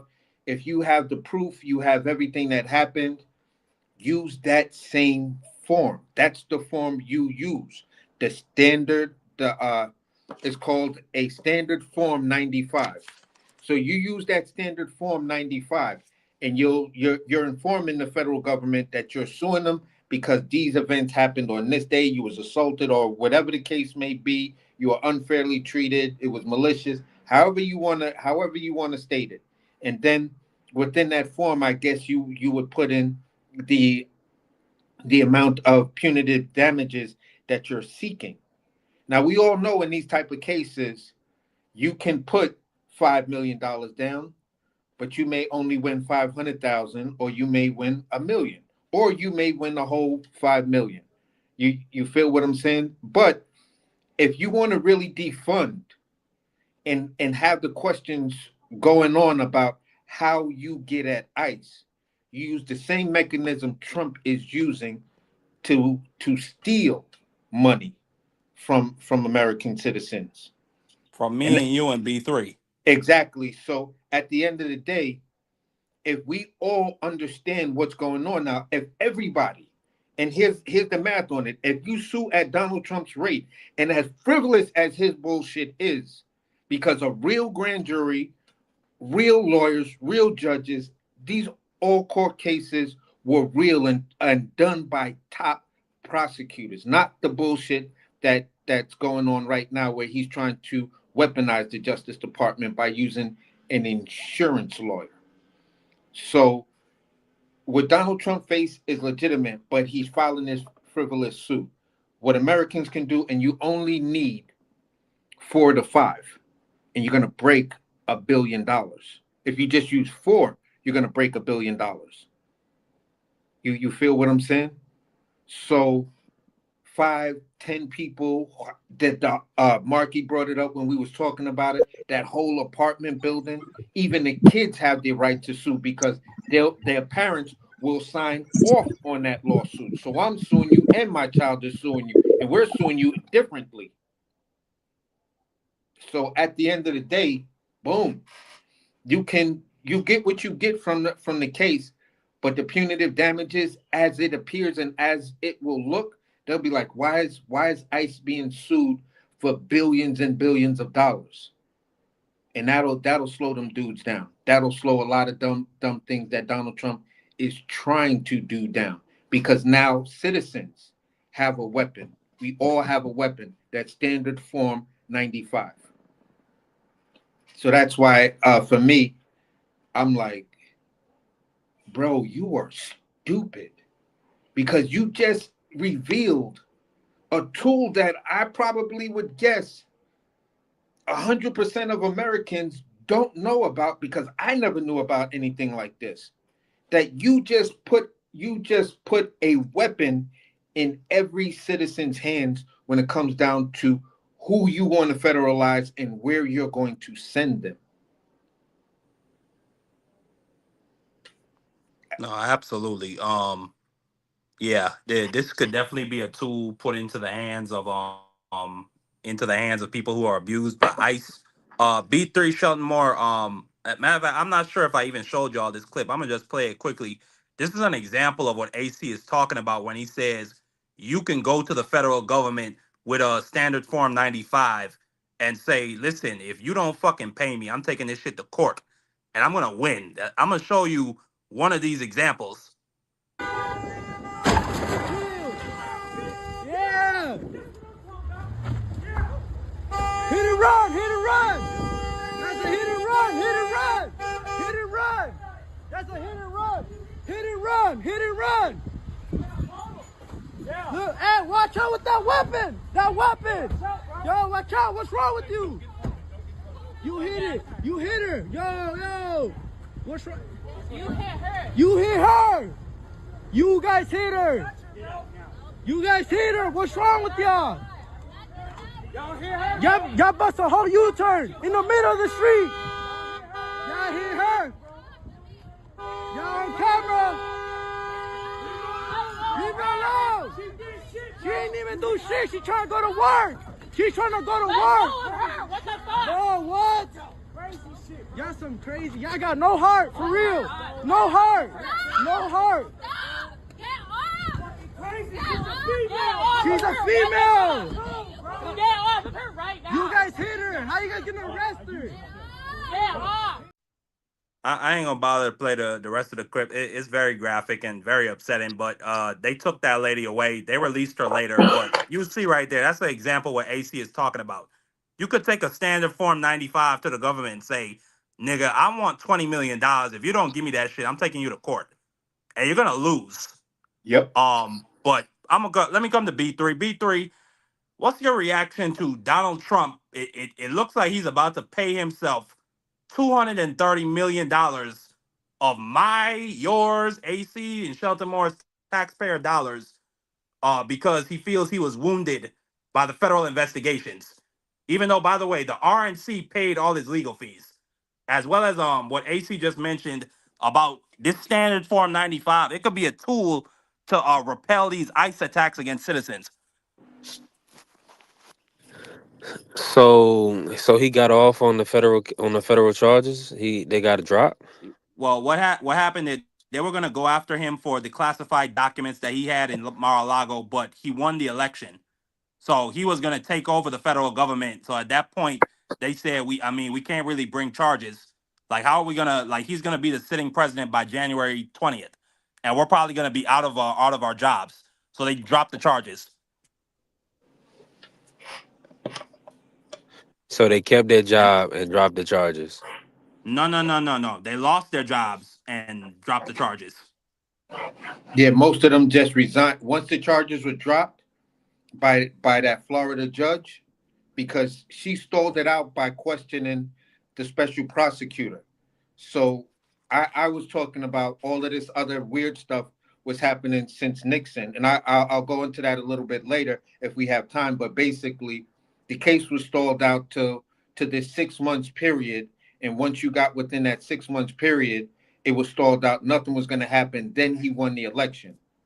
At that particular point, the Supreme Court had made their ruling. So, what charges is he going to face? So, pretty much everybody decided to drop the charges, but New York, because the charges that he committed in New York, they're not at the federal level. They were state charges. So he's still facing crimes whenever he leaves office for in New York. Man, uh, Corruption, this is a AC. shit show, Corruption, man. B3. Corruption. Go ahead, Yeah, B3. My bad. yeah. This is extremely unfortunate, man. But hey, this is the type they watching. See, I think a lot of people in America are watching sitcoms and a lot of Netflix, so they okay with drama and you know they don't understand the uh that being like poor in this country, being poor in America, uh that's gonna almost come to an end, almost come to a point where you're gonna be locked up or in imprisonment. You know what I'm saying? Or they might put you in an insane asylum. You never know. You did like you said, they're rounding up the homeless people. Um, they're impeding. They're taking people out that Latino people or probably black people as well. I mean, it's this is what they wanted, man. This is what the white Americans wanted. I mean, and a lot of people that have a few dollars, they want to get rid of, those type of poor environments with all the homeless in like Los Angeles. Um they want to get rid of the people, man. Respectfully. I mean, even in Richmond, Virginia, like we have a lot of panhandling whites. And you know, people, man, they lack love, man. There's no empathy no more. It's unfortunate, yo, but that's what people come with. They're willing to sacrifice people. I mean, They willing to sacrifice people if they think it doesn't affect them. That's the problem, though, B3. And now the shit is starting to come home for a lot of these motherfuckers that voted for this shit. Latino for Trump. I will vote. Yeah, for Donald Trump. ¡Una injusticia! ¡Una injusticia! ¡Una grande injusticia! Yanette Correa screams injustice after her husband was placed on an expedited deportation order after showing up to his immigration. You see, these Cubans, they were up there waving the MAGA flag saying, I will vote for Donald Trump. Get the illegals out of here. Get these blacks off their ass. Take away their SNAP benefits. Why should we have to pay for that? Cubans move like they're white. And now they're getting a very, very harsh reminder that they're not. And they thought that all these ICE and all these immigration enforcements and the largest immigration deportation operation in history, they voted for that and they thought it wouldn't touch them.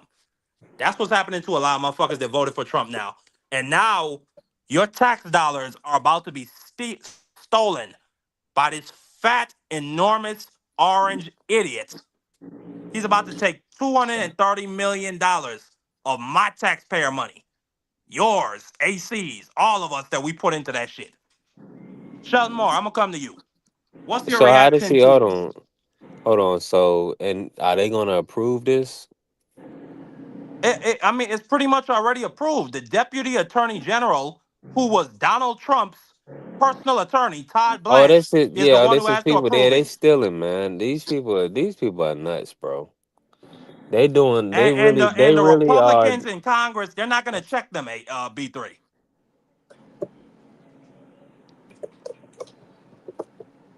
I mean, they work. They all in cahoots, bro. It's a coup. Yeah, you are. You just tell me they dropped the charges, bro. So they. I mean, they are really. At this point, we better just be thankful that we still have breath in our lungs, cause ain't no telling what these people can do. No, absolutely. I'm gonna come to Shelton Moore. Shelton Moore, what's your reaction to the fat, enormous orange idiot is about to pay himself $230 million in federal tax money for damages for having to for legal defenses? Once again, the RNC paid for his legal defense. By the way, I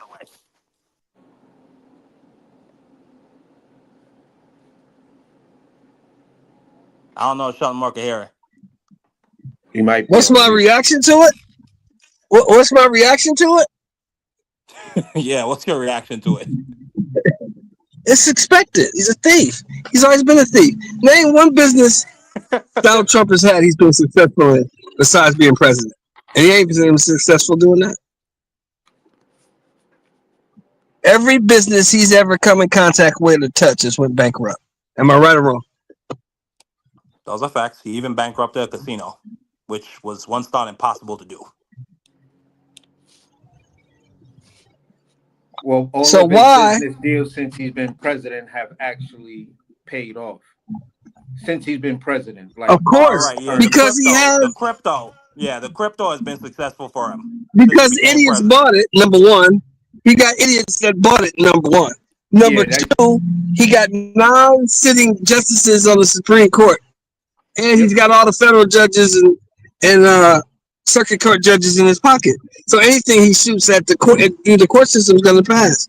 Any kind of sanctions that come down on him from any kind of SEC or something like that, he's controlling all of that. Everything's under his control. See, when me and Marky and D Free and all of and Mark Nash was telling you motherfuckers to read Project 2025, and all you Trump voting motherfuckers was like, nah, that shit's not real. He said he had nothing to do with it. Guess what? If you read 2025, Project 2025, if you read it, everything that's happening now is in that rule book that they put out. Yeah, Project step by step, 2025. It's all step happening. by step. He told you he was gonna do it. That's why I don't. That's why I'm not upset. That's why I don't trip on the shit. I don't care because this motherfucker told you what he was gonna do, and you voted for him anyway. So don't get mad at him now when he's doing exactly what he told you he was gonna do. I'm gonna be a dictator from day one, from the first day, within the first hour. Oh, so you're just talking about being a dictator for a day? I don't know. It could. Oh, that's just Trump. Trump just jokes. He's just saying But stuff. when hold on. But what I was talking about was, remember when Sean Hannity? See, some people in the political space will only watch news or read news from sources that they agree with. Sometimes the biggest news and the best news comes from sources that you just don't agree with if you're open to understanding the whole political scheme. And from time to time, yes, I do watch Sean Hannity. I'm subscribed to Sean Hannity when it comes down to his YouTube page and watches his clips and things like that, because not every one of those Trump Hannity interviews are publicly broadcasted like that. He'll mention it as something on this, and he'll tell you the date and everything, but it won't happen like necessarily on the Sean Hannity show. He says it's online, but he'll show clips of it on the Hannity show.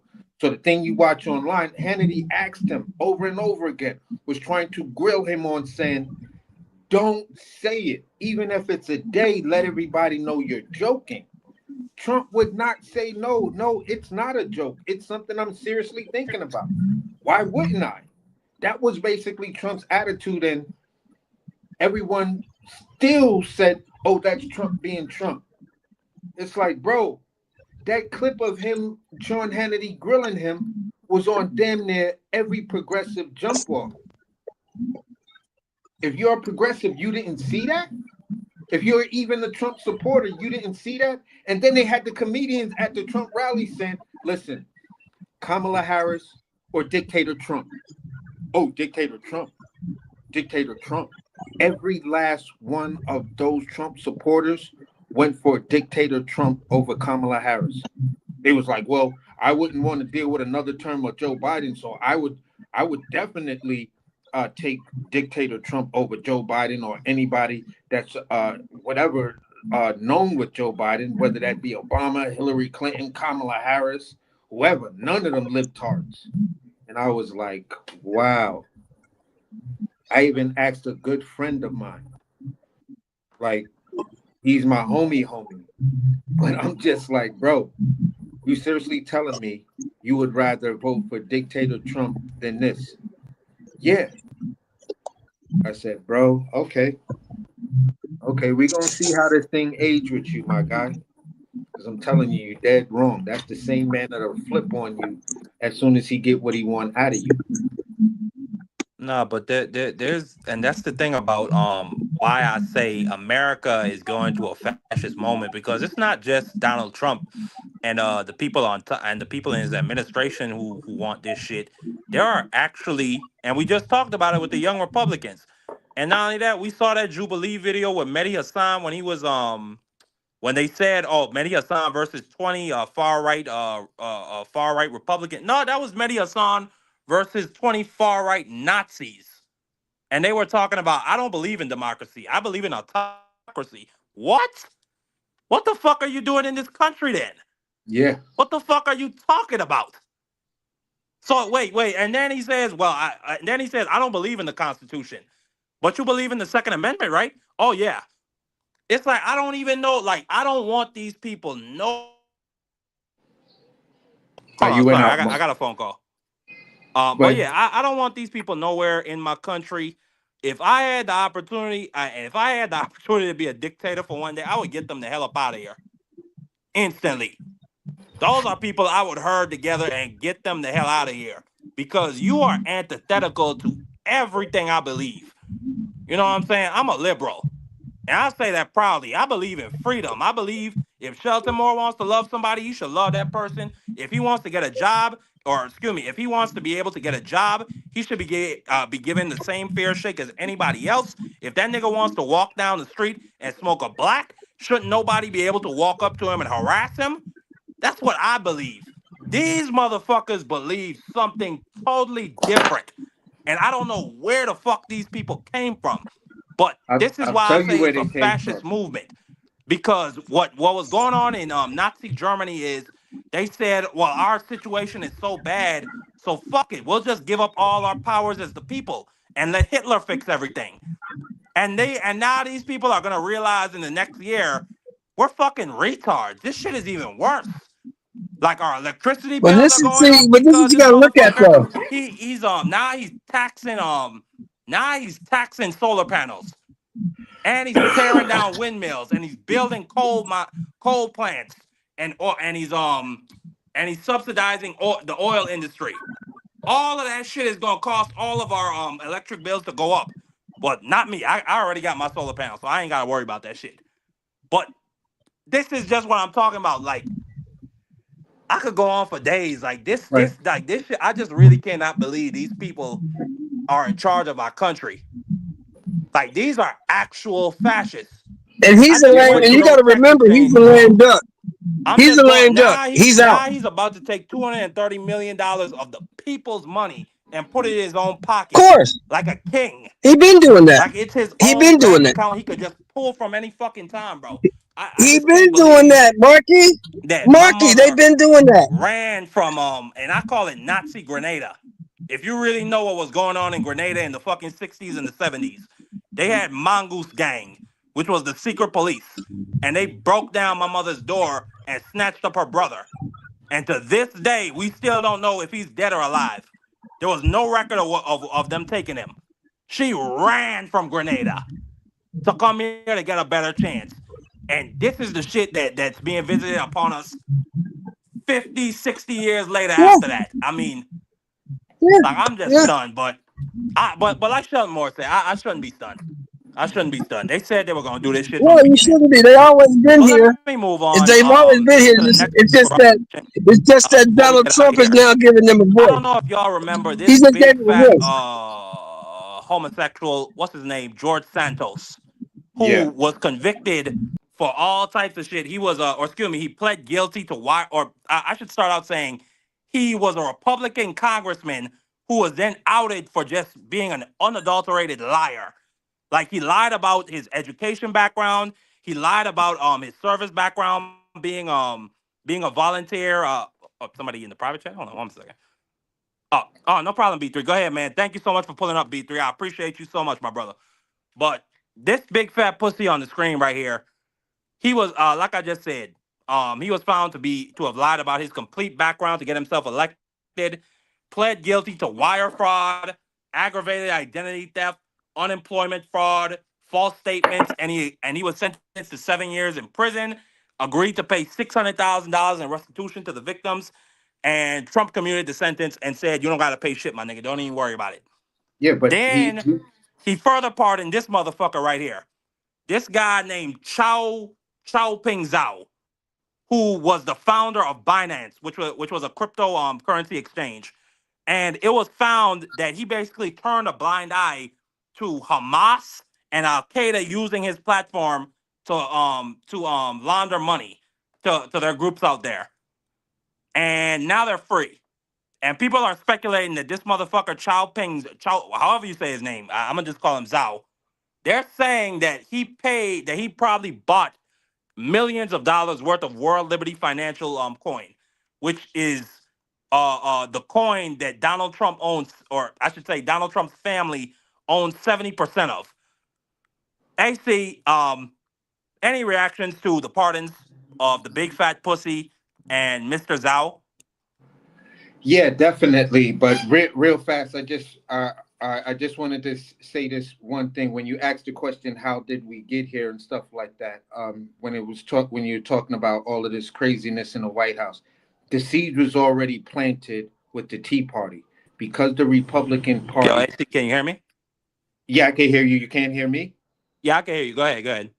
The seeds were basically planted because the Republican Party did not do anything to stifle or, try to get move that Tea Party movement out. They backed many of these candidates because they were looking for power, to back Mitt Romney in those elections and stuff like that. As a result, you got people like Marjorie Taylor Greene, Josh Hawley, and Ted Cruz. They were the sweethearts of the Tea Party movement. Remember the Tea Party movement's uh, uh, slogan. Slogan. We're taking our country back. And it was like, from who? What do you mean you're taking your country back? When was America occupied by someone else? And then there was the whole otherism with Obama. So that's how we got here. Outside of this crappy ass dude, George Santos, at the end of the day, people still have to remember that the Republican Party sanctioned him for all of those lies. Then they booted him out of the Republican Party. So, as far as Congress and any Republicans that are currently in Congress who ran and retired or whatever, Santos is not even one of them anymore. You know what I'm saying? You're just a Republican voter. Vote how you want, but we don't recognize you as a Republican. So that's how bad the pardoning of this guy is. And then the dude makes the statement that I'm not going to pay back any of my restitution unless y'all make me. And then we find out that Trump pulled this other, shitty thing by having part of his deal or his commute is he ain't got to pay back this thing. And I don't know if that happened at the same time or after George Santos said what he said. And he was like, yeah. So you know what? Send an update to that. Make sure that he don't have to pay that no more. So when at the end of the day, that's something the Justice Department can easily rectify. And that's Pam Bondi and, everybody else. So it's just disgusting. And then to deal with the other dude, I remember that guy. And I remember that case he was dead wrong, no ifs, ands, or buts about it, that they had him on tapes, video surveillance. They just had him dead to wrong. And then you go ahead and you pardon that guy. So when Republicans want to say, the Democrats are the party of criminals and, this and that and this, just be like, listen, shut the fuck up, because all you're doing is projecting. Because at the end of the day, y'all talked about the Democrat Party with immigrants where it was a catch and release type of thing. What Donald Trump is doing right now, criminals are being caught, convicted, jailed, and then released under the Trump administration. So you can't tell me no more that Democrats are the party of crime and lawlessness when you won't do nothing with the guy who has credible threats. You feel what I'm saying about a Senate member? I can't remember, Eric Swalwell. They refuse to do anything about those death threats, and you just pardon the guy and let the guy. Well, you commuted everything about the dude who was just arrested in the threatening of Hakeem Jeffries. He's walking free right now. So who are you telling us? A criminal commits a crime. He's indicted by his peers. All they got to do is write a letter to you like, yeah, you're the greatest president in the world. I hate these Democrats and these libtards and everything. I'll definitely be a warrior for you, but I'm currently locked up. You'll let that dude go. So are the streets safer under a Trump administration, or you mention any Democratic president? You feel what I'm saying? Going all the way back to Roosevelt. Whose administration keeps the streets safer? Trump's first administration, crime went up. Even though we went through a lockdown, crime still went up. His second administration, crime is out of control, and you're directing your DOJ and other people not to record the numbers of how bad crime is doing, how much crime has risen. So, and at the end of the day, it's your people that are the cause of the rise in crime. Because since you did what you did, this shit has been skyrocketing because everybody's a criminal now. So if everybody's a criminal, what does that say to your stats? The numbers are going to rise based on your own speech. America is crime ridden. We got to do whatever we need to do to stop the violent crime. Listen to Stephen Miller. We got to get these Latin rapists. We don't want, your daughters to go outside and be raped and great, and we don't want your wives to go. While he works for a little rapist. I mean, this is Exactly. unbelievable. Exactly. So it's just amazing that one of the key talking points that are just not being spoken about across many platforms, and I'm talking about mainstream and social media platforms. If people really want an honest, digestible discussion about the events that are going on, we're not gonna basically try to lead you through a conversation. We're going to spit the facts on both sides. If we don't agree, we'll have that little debate. But at the end of the day, you'll walk away from this platform feeling far more informed than many of the big platforms that I'm seeing today. And I'm talking about some of these huge progressive platforms and just mainstream news. You're telling us stories that make it, you want to keep us in the stage of of being outraged instead of also offering solutions. And that's just my little gripe at the end of what I'm saying about what's going on. I'm just saying all the progressive channels, because y'all have Democratic channels beat. At the end of the day, start offering solutions instead of just peddling outrage. Most def. But no, I'm not gonna get into that question. I'm gonna get to the last topic of the show. The U.S. they've now moved this South American pressure campaign. They've now bombed a ship in the Pacific, and they unalived two people in that strike. But here you see Colombia's president accuses the U.S. of murder. They're saying that they bombed, or excuse me, that they unalived a fisherman, and that this fisherman actually had his distress signal going out because something was wrong with his boat. He had some type of technical issue, and he put out his distress signal. And then, at least allegedly according to the Colombian government, the U.S. then killed him, like plain out. That's what they're claiming. And this strike happened within Colombian territorial waters.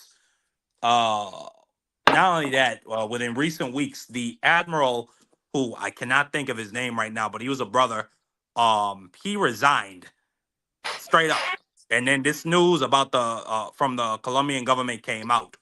Um, I don't think he's gonna get away scot free. He was the leader for most of these strikes.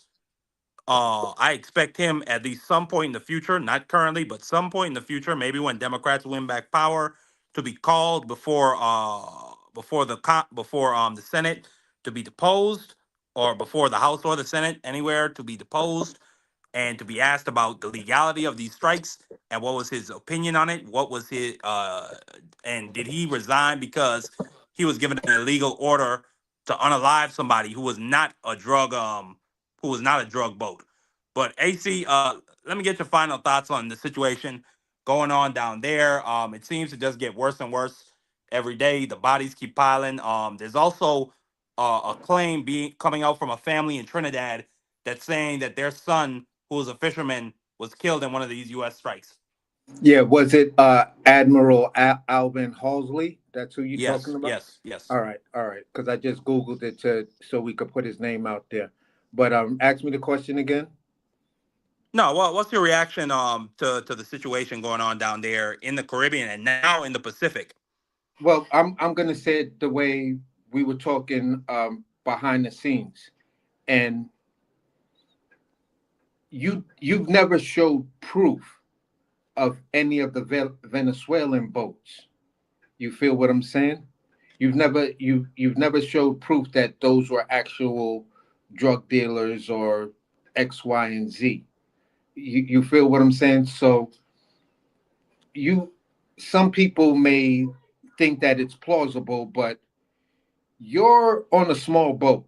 You're chilling. You may be fishing or just, you know, people go out on the water, to drink it because they just love being on the water. So we're gonna take the small boat out. We're gonna go out, uh, drink, and then take the boat back in, or we're gonna joyride a little bit. What are you gonna do when you see a U.S. military Tomahawk helicopter coming at you, or Black Hawk helicopter coming at you? Do you sit there or do you run? You know what I'm saying? Because it's like the situation where a group of kids are just sitting on a stoop. Cops just and then they just start running towards you down the block. Instinctively, some of those kids are just going to get up and run, not because they've committed a crime or they're guilty of something. It's just because of fear. I'm like, yo, what the hell going on? I'm not going to sit here and just let y'all take me where you want to take me or do what you going to think you're going to do to me. You feel what I'm saying? So we have no proof on anything that Donald Trump administration actually did. We have no proof on the claims that they made because they didn't stop anybody. That helicopter is fast enough. do what the Coast Guard does when they suspect something and it's fast moving. They shoot some joints across the bow to let you know, like, yeah, if we want to, we could really take that ship out. So we're asking you to stop. So ships 9 times out of 10 stop. What's different? What was different that you didn't even attempt that? What intel that did we definitely have? That's the George Bush thing. That's what got us into a war because of George Bush. Claims were made that were not true. And Trump administration is doing that stuff with murdering people. At least, you said you took it to Congress to get on board with it and say, listen, we have intel that says they have weapons of mass destruction. So people were sketchy on the intel, but it was still a bipartisan vote, a little heavy on the side of Republicans, but you did get some Democrats to get on board with it, and they sent the troops in. None of that happened in this situation. Why are you even over those waters when those waters have nothing to do with what your claims are, where this stuff comes from? You said these drugs and fentanyl and all of this other stuff come from the Mexican border. You didn't say from little boats coming from Venezuela. You said from the Mexican border. You claim all your claims was the Joe Biden administration is letting tons and tons of fentanyl in this country through the Mexican border. So now you're going to shoot down a Colombian boat that fortunately they had a signal in distress. If I'm a drug dealer boat, I'm not going to send out a distress signal like that, because when the Coast Guard comes or Colombian military come or Colombian Coast Guard come and they look at the vessel, and then they're going to start questioning you, you're going to look real nervous because you got all of those drugs. And that's one of the first things they're going to check. What kind of vessel is this? What are you hauling? Okay, let's see. And we're going to pull this vessel back in as is, and we're going to examine it. You got no business over there dealing with that, and you blew that thing up. That's murder, just like with Venezuela. So are you trying to start a war with South America? Just let people know. Because if the new form of terrorists actually come from South America, I'm not going to be mad at them. No, absolutely. And I don't think that this makes the United States of America safer. And I would not be surprised if after Donald Trump got out of office, we start to see a defense pact being formed with countries like Cuba, Yep. Colombia, Ecuador, Yep. Mexico. Because if your big thing of why you're bombing these boats coming out of Colombia and Venezuela is fentanyl, 99% of the fentanyl going into the US comes from Mexico. There's nothing stopping you if that's your rationale for doing that over there. There's nothing stopping you from going into Mexico and invading them or bombing the shit out of their citizens and killing a couple of innocent folks that probably had nothing to do with drug cartels. So I wouldn't be surprised if, again, this dude, like, we're probably going to lose Fortress USA. We're going to lose the fact that to the south of our border, we really have no problems to worry about outside of the criminal aspect. You're going to start to see, like you said, terrorists, pirates in the fucking Gulf of America and in the Caribbean. They're going to start to learn how to avoid detection better.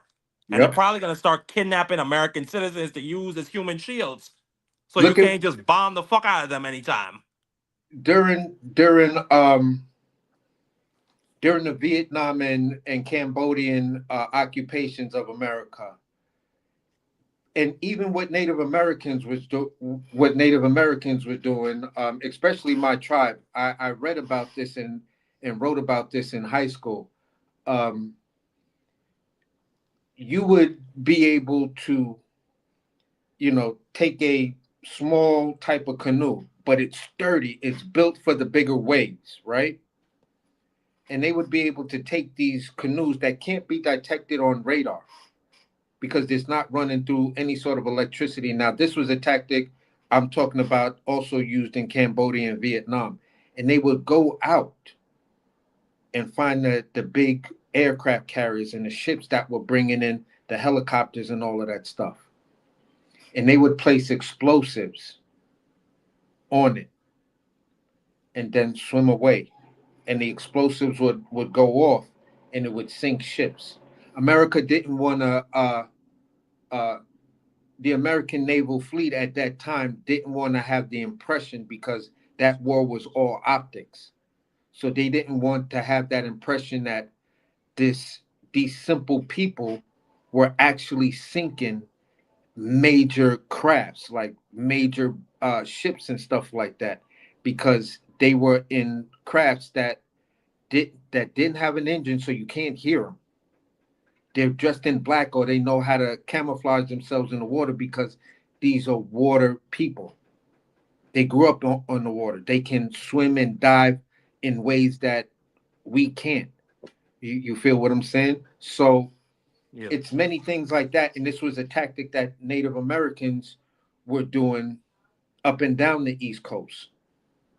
You feel what I'm saying? So at the end of the day, bro, you're gonna have a lot of little terrorist acts like that. You know, there'll be a boat that's just filled with explosives, and they'll swim it out, start the engine up, and just let the boat. And people are like, yeah, yeah, it's a boat. So they'll start shooting at the boat, and the boat could have dummies in it, but underneath that joint, it's nothing but explosives. As soon as it gets close to you, boom. You know what I'm saying? So, listen, it's you every every bit of this Stephen Miller, I hate Latin people campaign that you involve yourself in, you make the people who are overseas less safe. The people who are stationed in bases, small little bases that are in South America, unsafe. You just do it globally, because at the end of the day, uh, I forgot when Donald Trump was on his deportation, one of them European countries was like, you know what? Deport every American here, just in protest to show Trump this is what happens. This is what we can this is what the world can do to Americans. So it's just example after example that just says this is disgusting. Your whole entire administration, your existence, the people who you have, these foul, disgusting people, you just make good people wish for the worst of you.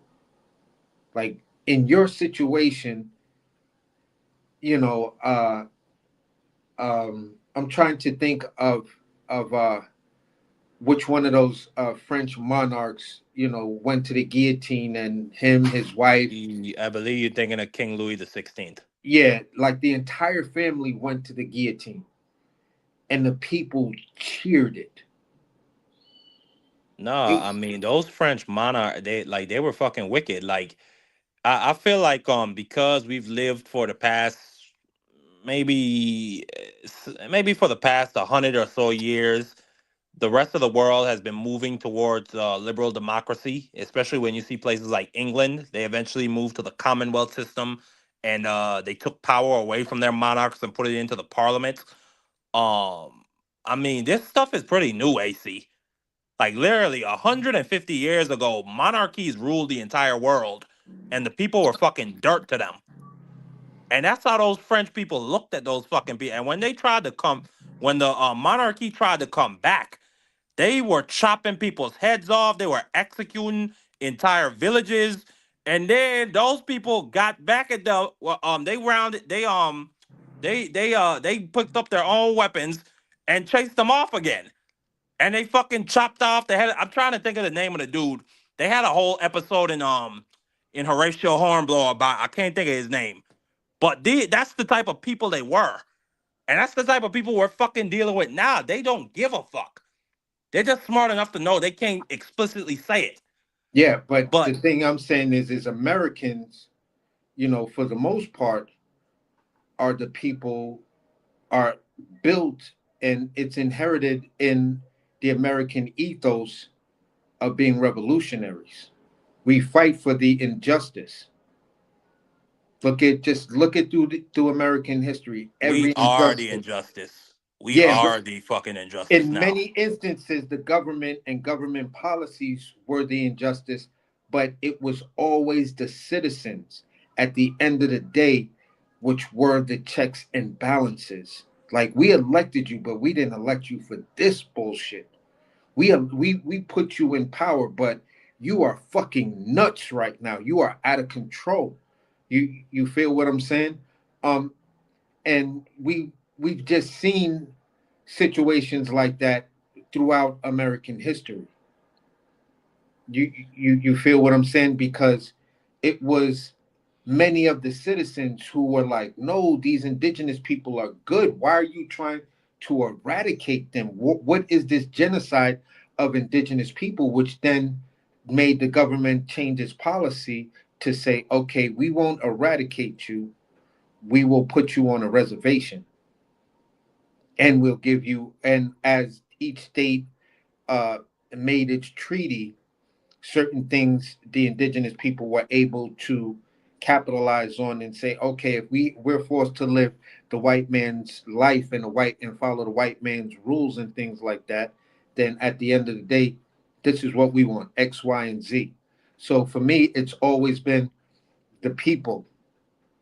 Yeah, the people will see things. Sometimes the people are slow to react, but then when the people react and get on board with that thing, shit changes rather quickly. And the American people attitude is, okay, either you change this shit or you fucking die. Because we're not afraid to pick up a weapon and start going after you people. This is why in the Midwest, they love, whether you're Democrat or Republican, you love your Second Amendment right. Because when you truly understand why the Second Amendment was created, the Second Amendment was created because at that time we had a rogue government. We had a faction of the government that was rogue. You know what I'm saying? Whether and that ideology or that perception was on whatever line you were on, uh, whatever side you were on when it came down to the Mason-Dixon line, the separation between the North and South. Those in the South who wanted to cling on to slavery and the institution of slavery, and they felt that they had a biblical right to continue it, as opposed to them thinking the rogue government was coming from those members who were from the North that said, no, it's not good for the economy. It's not good moving forward. You guys are thinking on some rogue stuff to think that we should even be doing this to fellow human beings if we're talking about we're good Christians. So at the end of the day, you had two different sides, and both sides was like, no, we're dealing with the rogue government. So the Second Amendment was created after all of that. Said, yes, you have a right to bear arms, especially in the light of a rogue government, the constitutional crisis. And we are in that right now. No, So absolutely. And I wish I had that clip I sent you yesterday of that sheriff for DeSoto County in Mississippi, and he made it clear. And by the way, no, I looked it up. There has been no ICE or Border Patrol officials in DeSoto County. That video that statement he made was last month. But the sheriff I'm talking about, for the people in the chat, he made it clear. He didn't say ICE or federal enforcement by name, but he made it clear. He said, if you come to DeSoto County, if you cross that county line and you commit a crime, you will go to jail and your car will be towed. And he made it clear, I am here to defend the citizens of DeSoto County so that these people don't have to pick up fucking guns and deal with you niggas themselves. Because that's what's going to happen eventually. That video I showed earlier with the lady getting pulled out of their fucking car, I'm going to say that again. Let that have been my mother. Let that have been my sister. That ICE I detention really don't center know. where I really my life might have ended that day. that ICE detention center, wherever it would have been, if I went there and she's still inside, and I'm calling her cell phone and she's not answering, and I know she's still inside, me, my peoples, or me on some dolo, I'm running up in there. Don't say that, AC. Don't say that. I hear what you're saying, but don't say that. Don't say that. No, I'm just Um, saying if that was my mom's, because if that was my mom's, that was my wife or anything like that. Because at the end of the day, right. what I'm saying is this: every rational man would look at that video. You just hit my wife's car. That was my mother's car. You just hit her, and I'm listening to her scream inside the car, scream out of pure fear. You are terrorizing my mother or my wife. At the end of the day, I'm in a mode of blind rage. Anyone, regardless of what I may said prior to that, you can use my words, but then understand my description of the emotional state any man would be in looking at that. That's my mother. I remember when she kissed me on the head when I broke my arm and was telling me it's gonna be all right. Then she took me to go get ice cream. That was my mom's when when I was really hurt, my feelings really got hurt. Absolutely. She was the one that was there, and I'm listening to my mother scream in fear. And you think my mind is just gonna operate in me just yelling at y'all, get off of her. No jury who can understand what these people are doing and what they did would convict me. No, absolutely not. Any person would look at you and say you are in a no-win situation. Either you let your mother get dragged and abused by masked men with guns, or you just do nothing, or you could do something. I couldn't But even walk in my community if my community was knew I was standing right there and I let that happen. no, absolutely. But AC, this is a great cook. Salute to all the other brothers that came up here: Shelton Moore, D Free, B3, Puro, everybody that came up, man. I appreciate y'all so much. Everybody in the chat: Jay Gibson, Stone Cold, my brother DS3, STN, man. Salute to you, Alonzo, Jay Gibson, Angie Baby, Prize Fighter, Tommy Hill, Vacay Bay, the whole crew. If I missed you, I apologize, but I appreciate you for coming through, man. Thank you so much. This is another great episode. We got into some pretty touchy and upsetting topics, but nonetheless, they need to be talked about. Uh, because for the simple fact that we still have the First Amendment in this country, and we still have the ability to talk about them, so they should be talked about. Any person that tries to act like the shit that we talked about tonight was normal, fuck them. Fuck them right in their mother's pussy. I'm saying that once more. Fuck you. This shit is not normal at all whatsoever, and I'm not gonna pretend like it's normal. We are going to chop it up and cook on these topics whenever we can. I want to do 2 shows a week, but man, I'm just so busy during the week, man. It's so hard. But I'm gonna try next week to do 2 political shows next week, AC. But AC, you got any final words for the people? Yeah, just give me 1 second because you hear. All right, it's sounding like hopefully it's passing me. Golly. I hope you didn't take them jewels, AC. I hope the man ain't on your ass. No, that's part of what was happening earlier because it was a whole bunch of commotion in the building across the street. So you had police, you had fire hydrants, and it was just so loud because where I'm at, it's like 4 big buildings, and anything that comes through, it's just a crazy echo chamber. So Right. at the end of the day, man, yeah, today was a hectic day for me as well. A couple of meetings and me trying to procure some equipment and talk to somebody about a nonprofit, about starting a nonprofit. Uh, those conversations kind of ran a little bit long, but at the end of the day, man, it was great to participate in this type of conversation. That actually, I'm going to double down and say it again. If you encounter ICE and you have a legitimate claim, I'm talking about a legitimate claim that they assaulted you, they damaged your property, they took some property of yours, and you haven't gotten it back or anything like that, there's a way for you to fight back, even though you can't identify these people or anything else. As long as you have the time, date, and place, and maybe someone standing next to you actually recorded it, or they have these community watchdog, check with them. If they have video of your incident, ask them to send it to you or email it to you, and file and go and get your standard form 95. Fill it out. Let the government know I'm suing you for this situation for $230 million. If you don't give me my thing, or you don't, or whatever the case may be, but this is going to court, or you don't break me off $10 million right now, this is going to court. And I'm going to sue you for more than that because you terrorized me as well.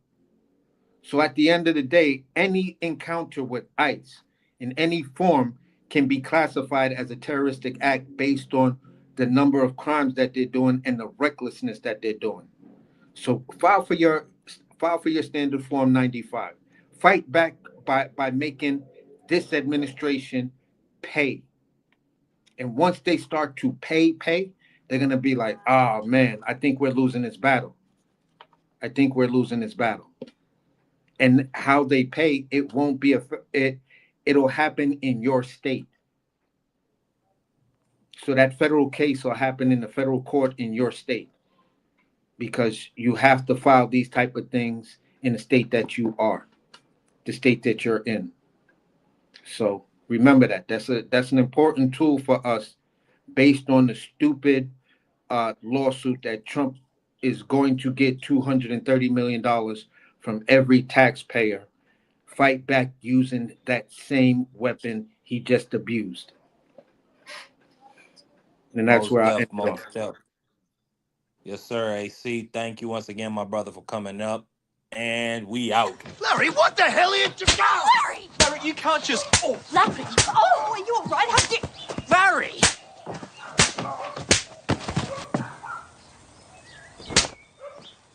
Righto. What's going on here? Oh, Sir, I'm arrested. Oh!